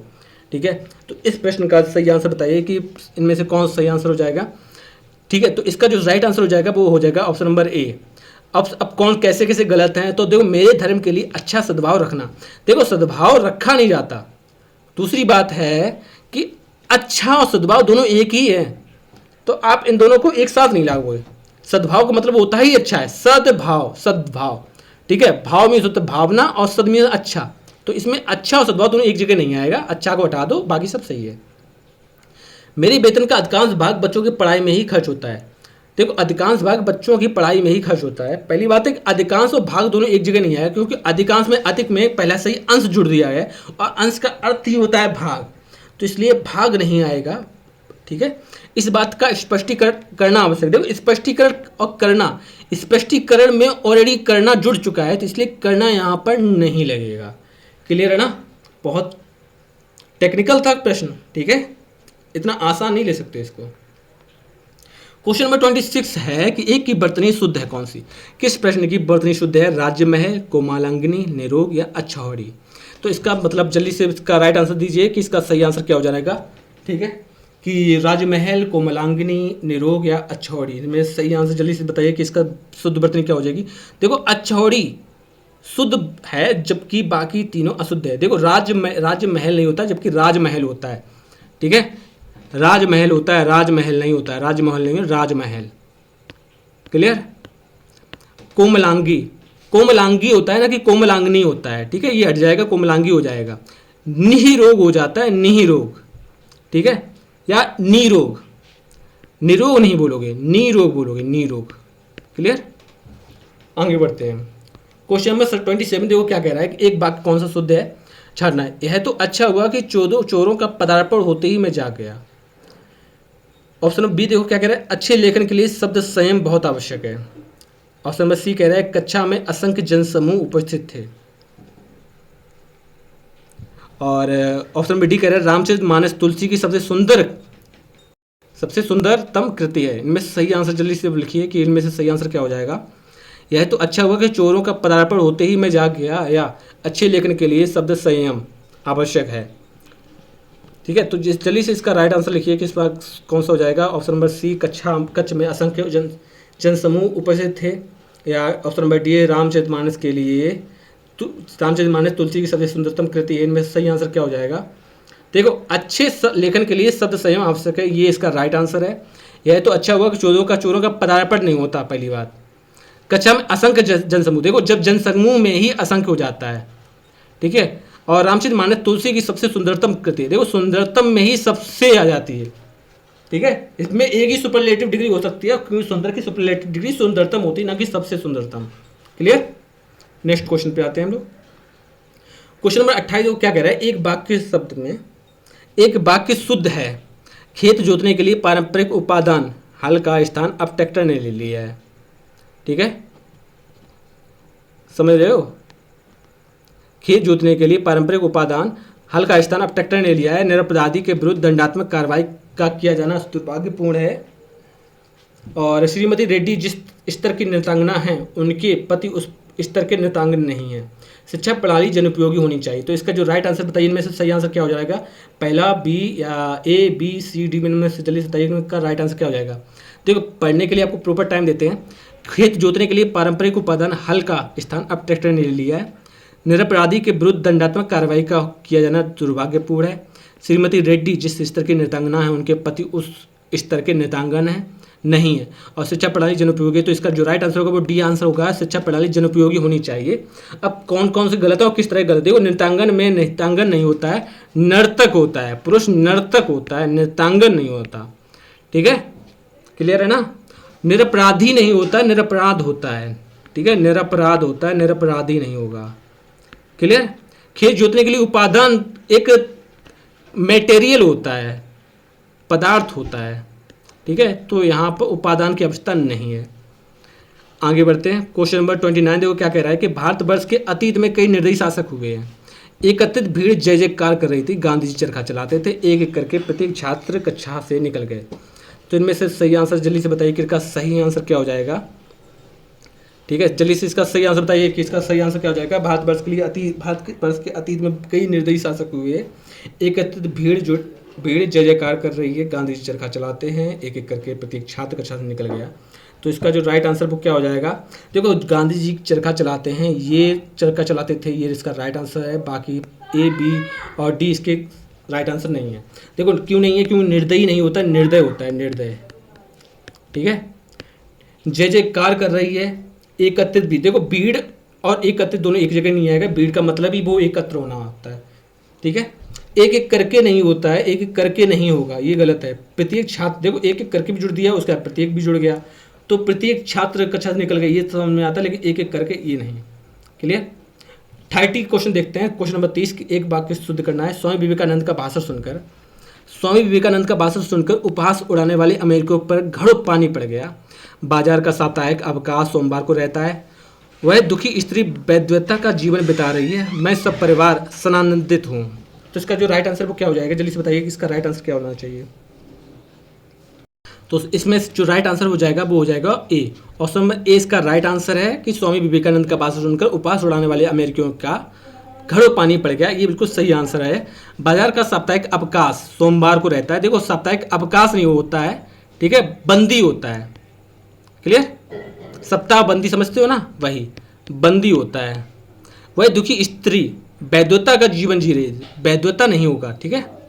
मैं परिवार सनानंदित हूँ, ठीक है, मैं सब परिवार सनानंदित हूँ, आनंदित होता है, सनानंदित नहीं होगा, ठीक है। आगे बढ़ते हैं। क्वेश्चन नंबर 31 है। क्वेश्चन नंबर 31 देखो क्या कह रहे हैं, मदिरा पीने का प्याला के लिए एक शब्द है। अब मतलब वाक्य के लिए एक शब्द के बारे में बात की जा रही है। तो मदिरा पीने का प्याला बात की जाएगी, इसका सही आंसर क्या हो जाएगा, चषक, ठीक है। तो इसका जो राइट आंसर होगा वो क्या हो जाएगा, वो इसका राइट आंसर हो जाएगा चषक। चषक का अर्थ होता है मदिरा पीने वाला प्याला, यानी एक ऐसा पदार्थ जिसमें एक ऐसा पदार्थ या ऐसी वस्तु या ऐसा बर्तन जिसमें मदिरा अर्थात शराब पी जाती है, ठीक है। तो वो होती है चषक। ये कुछ इस तरह की होती है, ठीक है, ये कुछ इस तरह की आप होती है। अब आगे बढ़ते हैं। क्वेश्चन नंबर 32 है कि जो स्त्री के बसीभूत है, यानी कि जो स्त्री के बस में है। क्लियर है ना। आपको इस प्रश्न का सही आंसर देना होगा। जो स्त्री के बसीभूत है, कई जगह आपने देखा होगा, आप लोग बुराई भी करते हो कि अरे वो देखो अपनी जोरू का गुलाम, ठीक है ना, या पत्नी के बस में रहने वाला व्यक्ति जो सिर्फ पत्नी ही, ठीक, उसके लिए सब कुछ है। तो वो कौन हो जाएगा, वो स्त्री प्रेमी होगा, स्त्रैण होगा, स्त्रियोचित होगा, स्त्रिया या त्रियावासी होगा, तो वो हो जाएगा स्त्रैण। ऐसा व्यक्ति जो अपनी पत्नी के, समझ रहे हो, पत्नी की हाँ में हाँ, पत्नी बोल दे कि हाँ रात में ये दिन है तो दिन, अगर उसने बोल दिया कि रात को दिन बोल दिया तो दिन हो गया, दिन को रात बोल दिया तो पति भी कह रहा कि हाँ तुम ही ठीक हो, ठीक है ना, तो वो हो जाएगा स्त्रैण। ठीक है, समझ गए।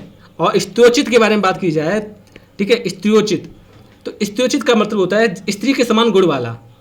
आपने कई जगह देखा होगा जिनको आप अलग अलग नामों से जानते होगे और आप उनको बोलते भी होगे, लेकिन हम तो नहीं बोल सकते, लेकिन हम आपके लिए बता सकते हैं कि स्त्रियोचित वो व्यक्ति होता है जिसके अंदर स्त्रियों वाले गुण होते हैं। समझ रहे हो ना। अब करके तुम दिखा नहीं सकता, लेकिन हाँ आप समझ सकते हो। आपने कई जगह देखा होगा उन हाव भाव से, आप ऐसा लगा होगा अरे यार ये तो लड़की है, तो वही वाला, उसे ही बोलते हैं स्त्रियोचित। और स्त्री के बसीबूत या स्त्री के बस में रहने वाला स्त्रैण होता है। क्लियर। नेक्स्ट क्वेश्चन बोलते हैं। क्वेश्चन नंबर 33 है कि सवाल जवाब बहस उज्जत या दिए गए उत्तर का उत्तर के लिए क्या शब्द है, तो उसके लिए इनमें से ऑप्शन नंबर 1 है उत्तरापेक्षी, उत्तरण, प्रत्युत्तर, उत्तरोत्तर। तो जल्दी से इसका राइट आंसर बताइए कि इसका सही आंसर क्या हो जाएगा। तो देखो इसका जो राइट आंसर हो जाएगा वो होता है प्रत्युत्तर, यानी कि उत्तर के ऊपर उत्तर होता है प्रत्युत्तर। ठीक है। और कोई उत्तर अपेक्षित हो तो बोलते हैं उत्तरापेक्षी। ठीक है। अब और हम आगे बात करें तो उत्तरोत्तर के बारे में बात की जाए तो होता है कि मतलब कि क्रम से उत्तर दे रहा है। ठीक है, क्रमागत उत्तर वाला, क्रम से, ठीक है, क्रम से आगे बढ़ जाना, वही है उत्तरोत्तर। आगे बढ़ते हैं। क्वेश्चन नंबर 34 है कि वह कन्या जिसके साथ विवाह का वचन दिया गया हो। क्वेश्चन कह रहा है कि वह कन्या जिसके साथ विवाह का वचन दिया गया हो के लिए एक शब्द कौन सा है। तो ऐसा शब्द होता है, ऐसी कन्या जिसके साथ विवाह का वचन दिया हुआ तो उसको बोलते हैं बागदत्ता।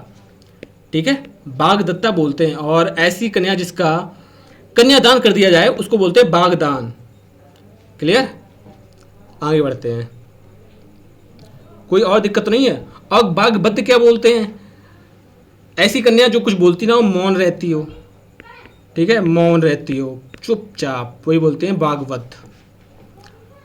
क्वेश्चन नंबर 35 देखो क्या कह रहा है कि ऐसी जीविका जिसका कोई ठीक ठिकाना ना हो। ऐसी जीविका क्या होती है, जीविका होती है पैसे कमाना। तो जिसका कोई ठीक ठिकाना ना हो, मतलब आज हो गई कल ना हो, तो ऐसे क्या बोलेंगे। जल्दी से इसका राइट आंसर दीजिए कि ऐसी जीविका जिसका कोई ठीक ठिकाना ना हो उसको क्या बोलेंगे। ठीक है, उसको बोलेंगे आकाशवृत्ति। ठीक है, आकाशवृत्ति बोलेंगे कि ऐसी जीविका जिसका कोई ठीक ठिकाना ना हो, मतलब आज हो रही है तो कल हो सकता है बंद हो जाए। ठीक है। आकाश फल क्या बोलते हैं, आकाश फल बोलते हैं फल संतान को, संतान उत्पत्ति को बोलेंगे आकाश फल, संतान उत्पन्न। क्लियर, संतान उत्पन्न को बोलेंगे आकाश फल। ठीक है। आकाश कुसुम किसको बोलेंगे। ठीक है, अनहोनी, अनहोनी या असंभव बात, अनहोनी या असंभव, इम्पॉसिबल टास्क बोल सकते हो, असंभव बात बोल सकते हो, या ऐसा काम जो असंभव हो। ठीक है, उसको बोलेंगे आकाश कुसुम। क्लियर, क्लियर है ना। आगे बढ़ते हैं, आगे बढ़ते हैं नेक्स्ट क्वेश्चन पर। तो क्वेश्चन नंबर 36 है कि मड़ासन अवस्था वाले के लिए क्या कहते हैं। मड़ासन अवस्था वाले के लिए क्या शब्द है, मड़ासन अवस्था वाले के लिए। जल्दी से इसका राइट आंसर दीजिए कि मैमर्त्य, मुमुक्षु, मृतगामी या निर्विकार। ठीक है, बाकी ऑप्शन और भी हैं, उन पर भी आपको बताना है कि इनमें से सही आंसर क्या होगा। मरमासन का, देखो मरमासन होता है कि ऐसी अवस्था जिसमें व्यक्ति मरने की कगार पर हो, कहते ना कि बिल्कुल कुछ बचा ही नहीं है। आप डॉक्टर पास जाते हो, डॉक्टर बोलता है कि मरणासन, ये तो मरने वाला है, ये नहीं जी सकता, यानी कि उसकी ऐसी अवस्था है जो मरने की कगार पहुंच चुकी है, जिसकी हड्डियां गल चुकी हैं, आमाशय फेल हो चुका है, किडनी फेल हो चुकी है, कुछ बचा है नहीं। जहाँ तक आप किनको बोल सकते हो, जो ड्रिंकर होते हैं, दारू पीने वाले होते हैं, उनके अंदर बचता क्या है, कुछ नहीं बचता है, लेबर भी फेल हो जाते हैं, वो डॉक्टर रह जाते हैं, तो उनको क्या बोलोगे, उनको बोलोगे मुमुक्षु। क्लियर है ना, मरने की अवस्था वाले को मुमुक्षु बोलते हैं। देखो दारू पीते हैं वो एक टाइम ऐसे होते हैं बिल्कुल पतले हो जाते हैं, हड्डी बचती हैं, बाकी कुछ नहीं बचता। ठीक है, तो ऐसी अवस्था वालों को कहेंगे मुमुक्षु। ठीक है, जिसका कोई आकार ही ना हो वो बोलते हैं बेकार, निर्विकार। क्लियर। ठीक है, और मृतगामी की बात करते हैं, मरने की कगार पर, यानी कि मरने के पक्ष से आगे पहुंच जाए, मृत्यु को प्राप्त कर चुका हो, मृतगामी। जैसे कि मान के चलो जो भूत प्रेत पिशाच होते हैं ना, अभी क्या होते हैं, मरने के बाद बन गए ना, मरकर पहुंच गए ऊपर, तो वो बोलते हैं मृदगामी। ठीक है, आगे बढ़ते हैं। क्वेश्चन नंबर 37 देखो क्या कह रहा है, जिसे अपनी जगह से अलग कर दिया गया हो, यानी कि जगह से स्थापित, अब स्थापित, संस्थापित या विस्थापित नहीं। तो इसका सही आंसर क्या होगा? 37 का सही आंसर क्या हो जाएगा? विस्थापित। जो इसे अपनी जगह से अलग कर दिया गया हो तो उसका राइट आंसर होगा विस्थापित। ठीक है, और जिससे अपनी जगह से विस्थापित ना किया गया हो उसको क्या बोलेंगे? अविस्थापित। क्लियर है ना? और कोई संस्थापित की बात करते हैं। ठीक है, संस्थापित की बात करते हैं तो वो होता है ठीक है, संचित। ठीक है, संचित। संस्थापित का क्या हो जाएगा? संचित हो जाएगा। नेक्स्ट क्वेश्चन आता है, क्वेश्चन नंबर 38 देखो क्या कह रहा है, बुरे उद्देश्य से की गई गुप्त मंत्रणा। काफ़ी ज़्यादा इंपॉर्टेंट है कि बुरे उद्देश्य से की गई गुप्त मंत्रणा, यानी कि सीक्रेट जो नहीं होते आपस में एकदम, वो भी बुरे उद्देश्य के लिए। देखो, बुरे के उद्देश्य के लिए होते हैं दुर। ठीक है, दुर्जन बोल सकते हो, बुरा व्यक्ति, वही है दुर। ठीक है, अब उद्देश्य, ठीक है, तो उद्देश्य के लिए तो देखो दुर्भसंधि, दुर्गम या दुरतिक्रम या दुर्वियोजन। देखो दुर्वियोजन होता है कि बुरे उद्देश्य के लिए बनाई गई योजना। ठीक है, बुरे उद्देश्य के लिए बनाई गई योजना को बोलते हैं दुर्वियोजन। बुरे उद्देश्य के लिए, ठीक है, उद्देश्य के लिए बनाई गई योजना, क्लियर? तो वो हो जाएगा दुर्वियोजन। अब दुर्भसंधि मतलब बुरे उद्देश्य के लिए की गई संधि, वही सेम है बुरे उद्देश्य के लिए की गई संधि। जैसे कि दो पार्टियां अलग हो जाएं, आस पास आ जाएं कि नहीं तुम इस पर आक्रमण करो, हम तुम्हारे साथ, तो वो हो जाएगी दुर्भसंधि। ठीक है, अब इसका जो सही आंसर हो जाएगा, जल्दी से बताइए कि इसका जो सही आंसर क्या हो जाएगा। ठीक है, तो इसका जो सही आंसर वही है दुर्भसंधि, बुरे उद्देश्य से की गई मंत्रणा, बिल्कुल संधि। ठीक है ना, तो इसका जो राइट आंसर हो जाएगा वो सी, या इसका राइट आंसर हो जाएगा बुरे उद्देश्य से की गई संधि या बुरे उद्देश्य से की गई मंत्रणा। क्लियर? आगे बढ़ते हैं। क्वेश्चन नंबर 39 देखो क्या कह रहा है कि युद्ध की इच्छा रखने वाले क्या कहते हैं। देखो, युद्ध की इच्छा रखने वाले को योद्धा, युद्धरथ, युद्धवीर या युयुत्सु। तो इसका जो सही आंसर हो जाएगा वो हो जाएगा युयुत्सु। ठीक है, युद्ध की इच्छा रखने वाले को युयुत्सु बोला जाएगा। ठीक है, आगे बढ़ते हैं। नेक्स्ट क्वेश्चन नंबर 40 देखो क्या कह रहा है, तैरने या पार होने की इच्छुक के लिए क्या कहते हैं? तैराक, तितीर्षु। देखो सिंपल बात है, तारक या तारवण। देखो जो इच्छुक होते हैं ना वो होते हैं ईर्षु, जहाँ पे ये आपको आ जाएगा समझ लेना कि वो इच्छा के बारे में बात कर जाए। तो तैरने की इच्छा को क्या कहेंगे? तितीर्षु। ठीक है, तैरने की इच्छा रखने वाले को क्या कहेंगे? तितीर्षु। तैराक वो होते हैं जो नदी को पार करते हैं, भले ही उनकी इच्छा ना हो, जिनको तैरना आता है वो कहेंगे तैराक। माना कि वो नहीं तैर रहे, वो उनकी मर्जी है, लेकिन इसका मतलब ये नहीं है कि, एक बार बताओ, जिसको तैरना आता होगा जरूरी थोड़ी ना है कि वो हर जगह तैर ही जाए। कंपटीशन करवा लो वो तैराक हो जाएगा, किसी को बचवा लो बचा लेगा वो, लेकिन ये कहो कि ऑल टाइम तो नहीं हो सकता ना, तो वही हो जाएगा तितीर्षु। ठीक है, आगे बढ़ते हैं। नेक्स्ट क्वेश्चन देखो क्या कह रहा है, क्वेश्चन नंबर 41 है, तद्भव बताना है चबूतरा का। चबूतरा का तत्व बताना है कि ऑप्शन नंबर 1 है चरुबतर और चबूतरा और चारुतरा या चतवाल। जल्दी से इसका चबूतर का राइट आंसर बताइए कि चबूतर का तत्सम शब्द क्या होगा। तो इसका जो राइट आंसर होगा वो होगा डी, ऑप्शन नंबर डी इसका राइट आंसर है। ठीक है, 42 है, निम्नलिखित में से तद्भव शब्द बताइए कि पूंजी, नयन, मूर्ख और शकुन, इनमें से जो तद्भव शब्द है क्या हो जाएगा। जल्दी से इसका राइट आंसर बताइए, तद्भव शब्द का राइट आंसर क्या हो जाएगा। ठीक है, तद्भव शब्द का राइट आंसर क्या हो जाएगा, जल्दी से बताइए इसका राइट आंसर क्या हो जाएगा। तो देखो जो तद्भव शब्द है इसका राइट आंसर पूंजी हो जाएगा, क्योंकि ये जो है वो तद्भव शब्द है। अब जबकि इसका जो तत्सम बात करते हैं तो पूंजी ना होकर वो हो जाएगा पुंज। ठीक है, पुंज या पुग्य। क्लियर? अब नयन और मूर्ख और शगुन ये सब क्या है? ये सब ऑलरेडी तत्सम है, ये तद्भव नहीं है। ठीक है, नयन तत्सम है, आँख, आँख का क्या हो जाता है? आँख क्या है? आँख है तद्भव, जबकि नयन तत्सम है। मूर्ख, शकुन ये सभी क्या है? तत्सम है। क्लियर? आगे बढ़ते हैं। क्वेश्चन नंबर 43 पर कहते हैं कि बेंत का तत्सम क्या हो जाएगा? बेंत, बेत्र, बेत्र। ठीक है, तो इसका राइट आंसर जल्दी बताइए, इसका राइट आंसर क्या होगा? बेंत का तत्सम शब्द क्या होगा? तो बेंत का होगा बेत्र। क्लियर? आगे बढ़ते हैं।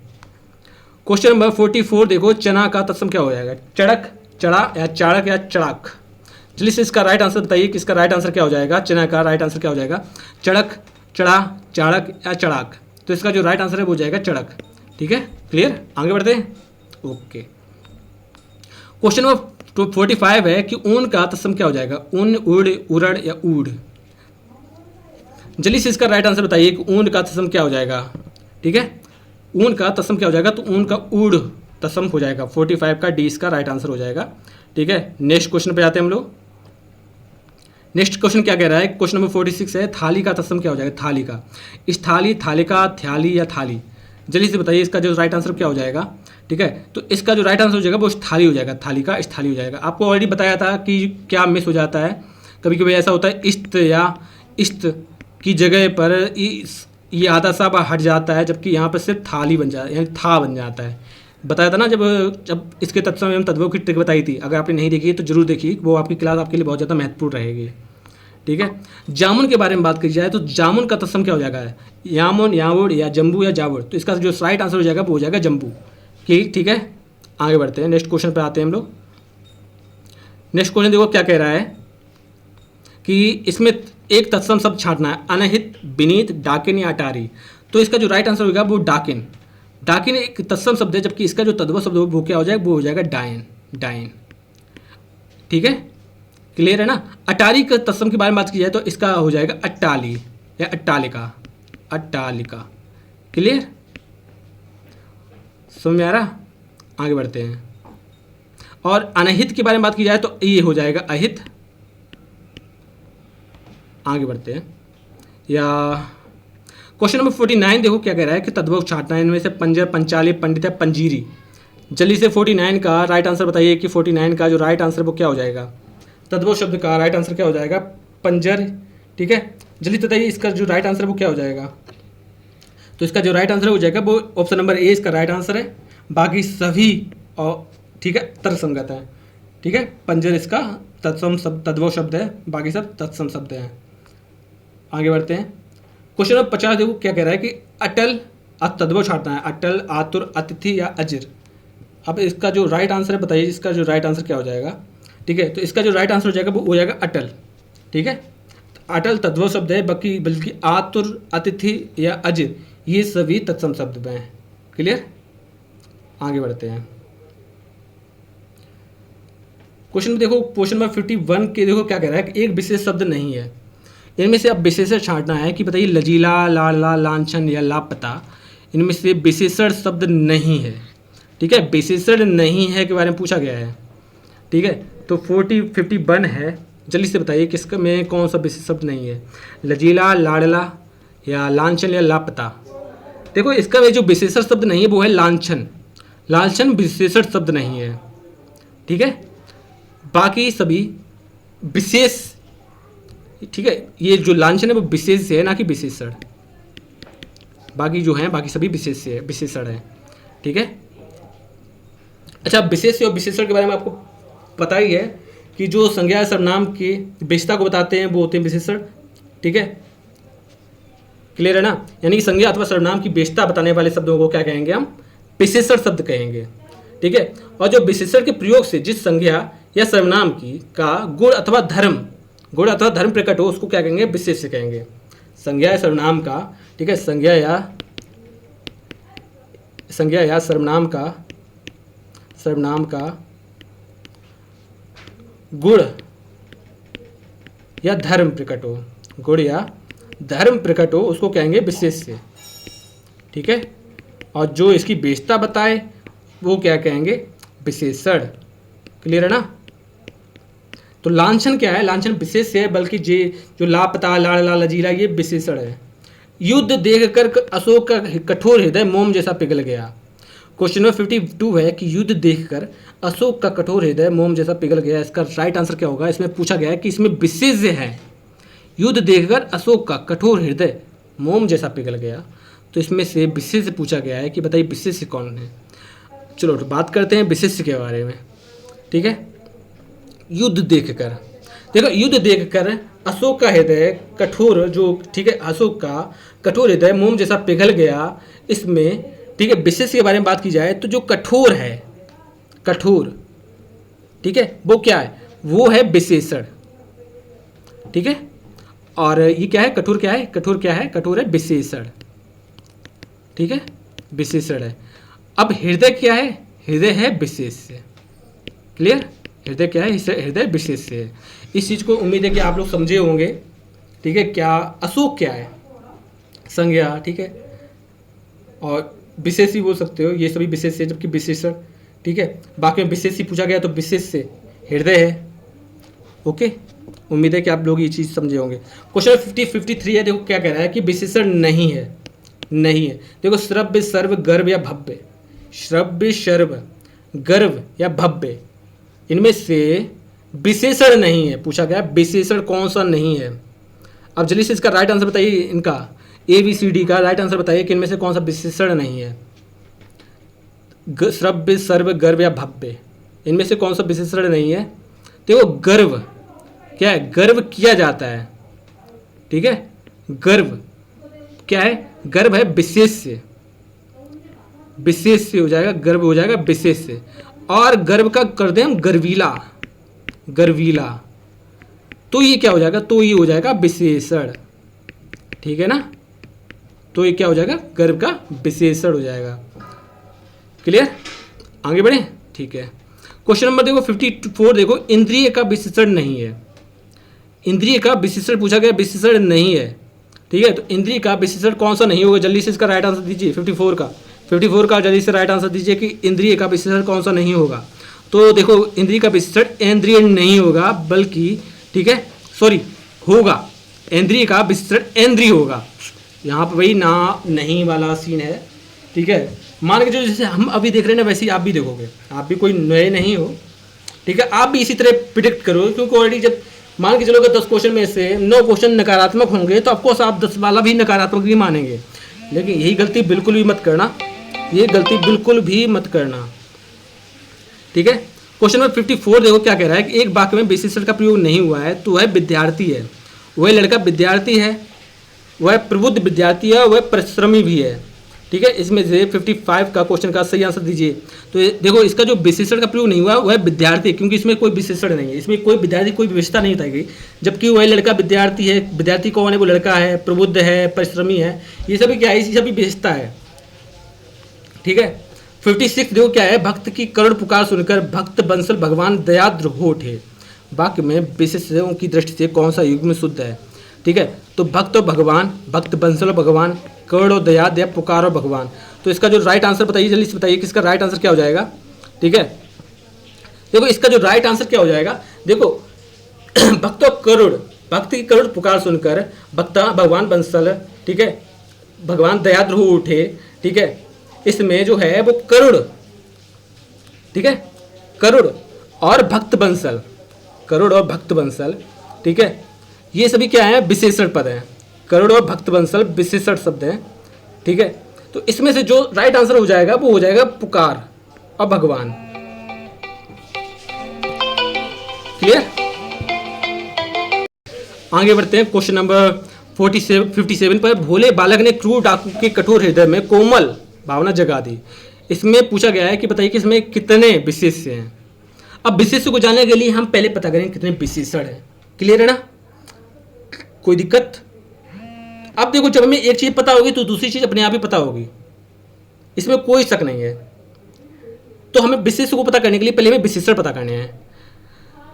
अब देखो भोले बालक ने क्रूर डाकू की कठोर हृदय में कोमल भावना जगा दी। ठीक है, देखो इसमें 4 विशेष पद हैं। कितने? 4।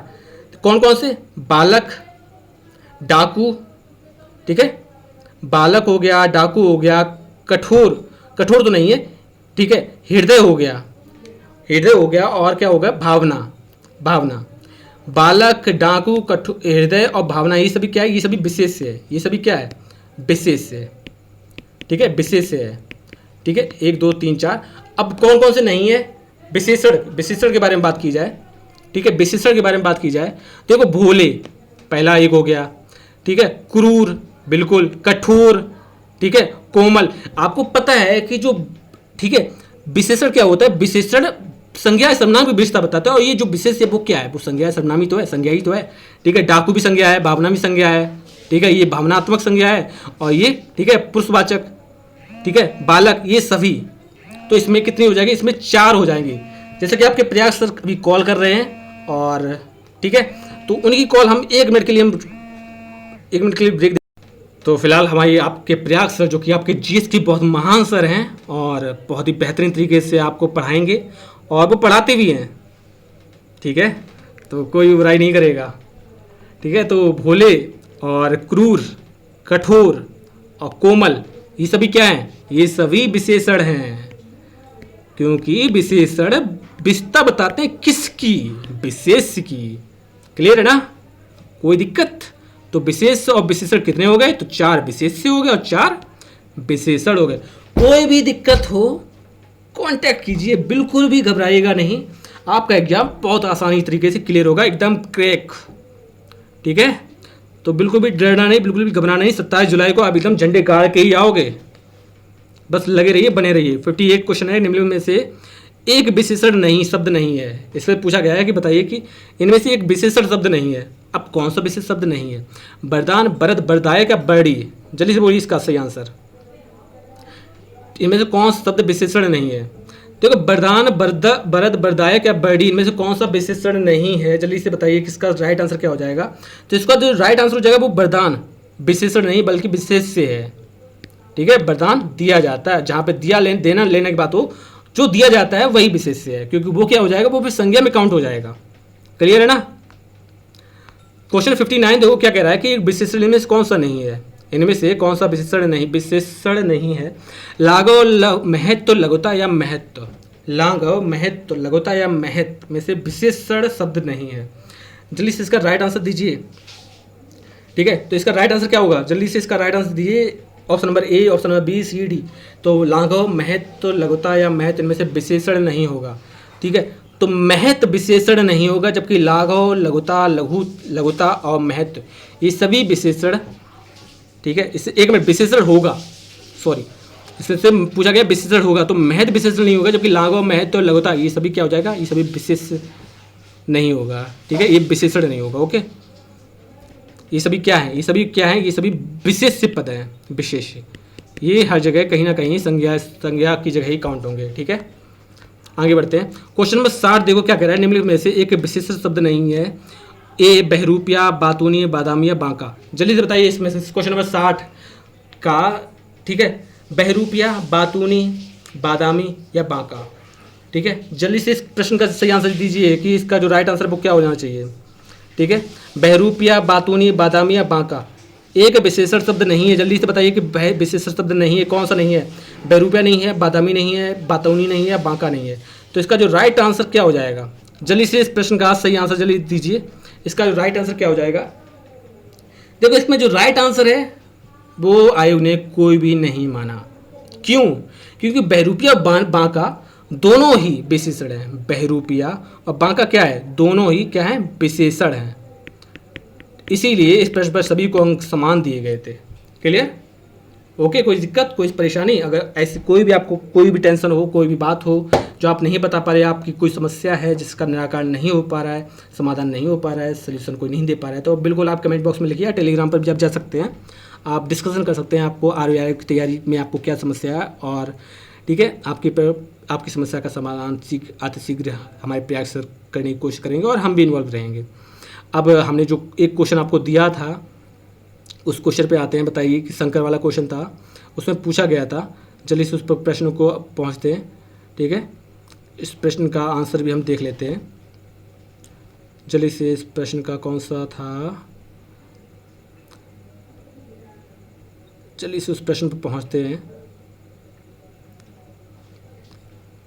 तो बिल्कुल हम अपने प्रश्न पर आ गए, जो हमने आपको प्रश्न बताया था कि बताइए कि इसमें से क्या अलग है क्या नहीं। देखो महेश, रमेश, भूतेश और सतीश में से जो अलग है वो है रमेश। बाकी महेश, भूतेश और सतीश ये सभी एक दूसरे के पूरक है, एक दूसरे के समानार्थी शब्द है, अर्थात पर्यायवाची, अर्थात किसके, भगवान शिव के, जिनको क्या बोलते हैं, चंद्रमौली, शंकर, ठीक है, त्रिलोचन, ठीक है ना। रमेश के क्या हो जाए, रमेश के हो जाएंगे, रमेश हो जाएंगे विष्णु जी के पर्यायवाची, विष्णु जी के, जनार्दन, नारायण, ठीक है ना, जनार्दन, नारायण, ठीक है, ये सभी किसके हैं, रमेश भी आप ऐड कर लो ये नाम भी, ठीक है, लक्ष्मीपति। तो ये हमारा आज की क्लास हमारी कंप्लीट होती है। टोटल 60 क्वेश्चन थे जो कि बहुत बेहतरीन तरीके से आप इसका समाधान किया गया। और उम्मीद है कि आपको ये क्लास पसंद आई हुई। अगर आप नए हैं तो चैनल को सब्सक्राइब कर लें और बेल आइकन को दबाना बिल्कुल भी ना भूलें। टेलीग्राम से अगर नहीं है जुड़े हैं तो टेलीग्राम पर ज़रूर जोड़ लें, जिससे कि आप तक हमारी जो PDF है वो आप तक पहुंच सकें और आप अपनी ROE की तैयारी बहुत ही अच्छे तरीके से और सुगम तरीके से आप करें। और आपको कोई भी समस्या आ रही है, किसी भी टॉपिक में आ रही है, तो आप बिल्कुल कांटेक्ट कर सकते हैं। मिलते हैं नेक्स्ट क्लास में, तब तक के लिए धन्यवाद। अपने आप को बचा के रखें। और अगर हमारी जो गवर्नमेंट है वो ब्लैकआउट की बात करती है तो बिल्कुल हमारी गवर्नमेंट के आदेशों का पालन करें। फिलहाल अब ऐसा कुछ भी नहीं हुआ क्योंकि सीज फायर हो चुकी है और जिसमें बताया गया है, हमारे जो भारत की तरफ से बात कही गई है कि यदि अब कोई भी आतंकी घटना आती है तो सीधा युद्ध, वार ऑफ एक्ट होगा, यानी कि सीधा युद्ध होगा। इसके बाद कोई भी बात नहीं सुनी जाएगी। ठीक है, तो घबराइएगा बिल्कुल मत। मिलते हैं नेक्स्ट क्लास में।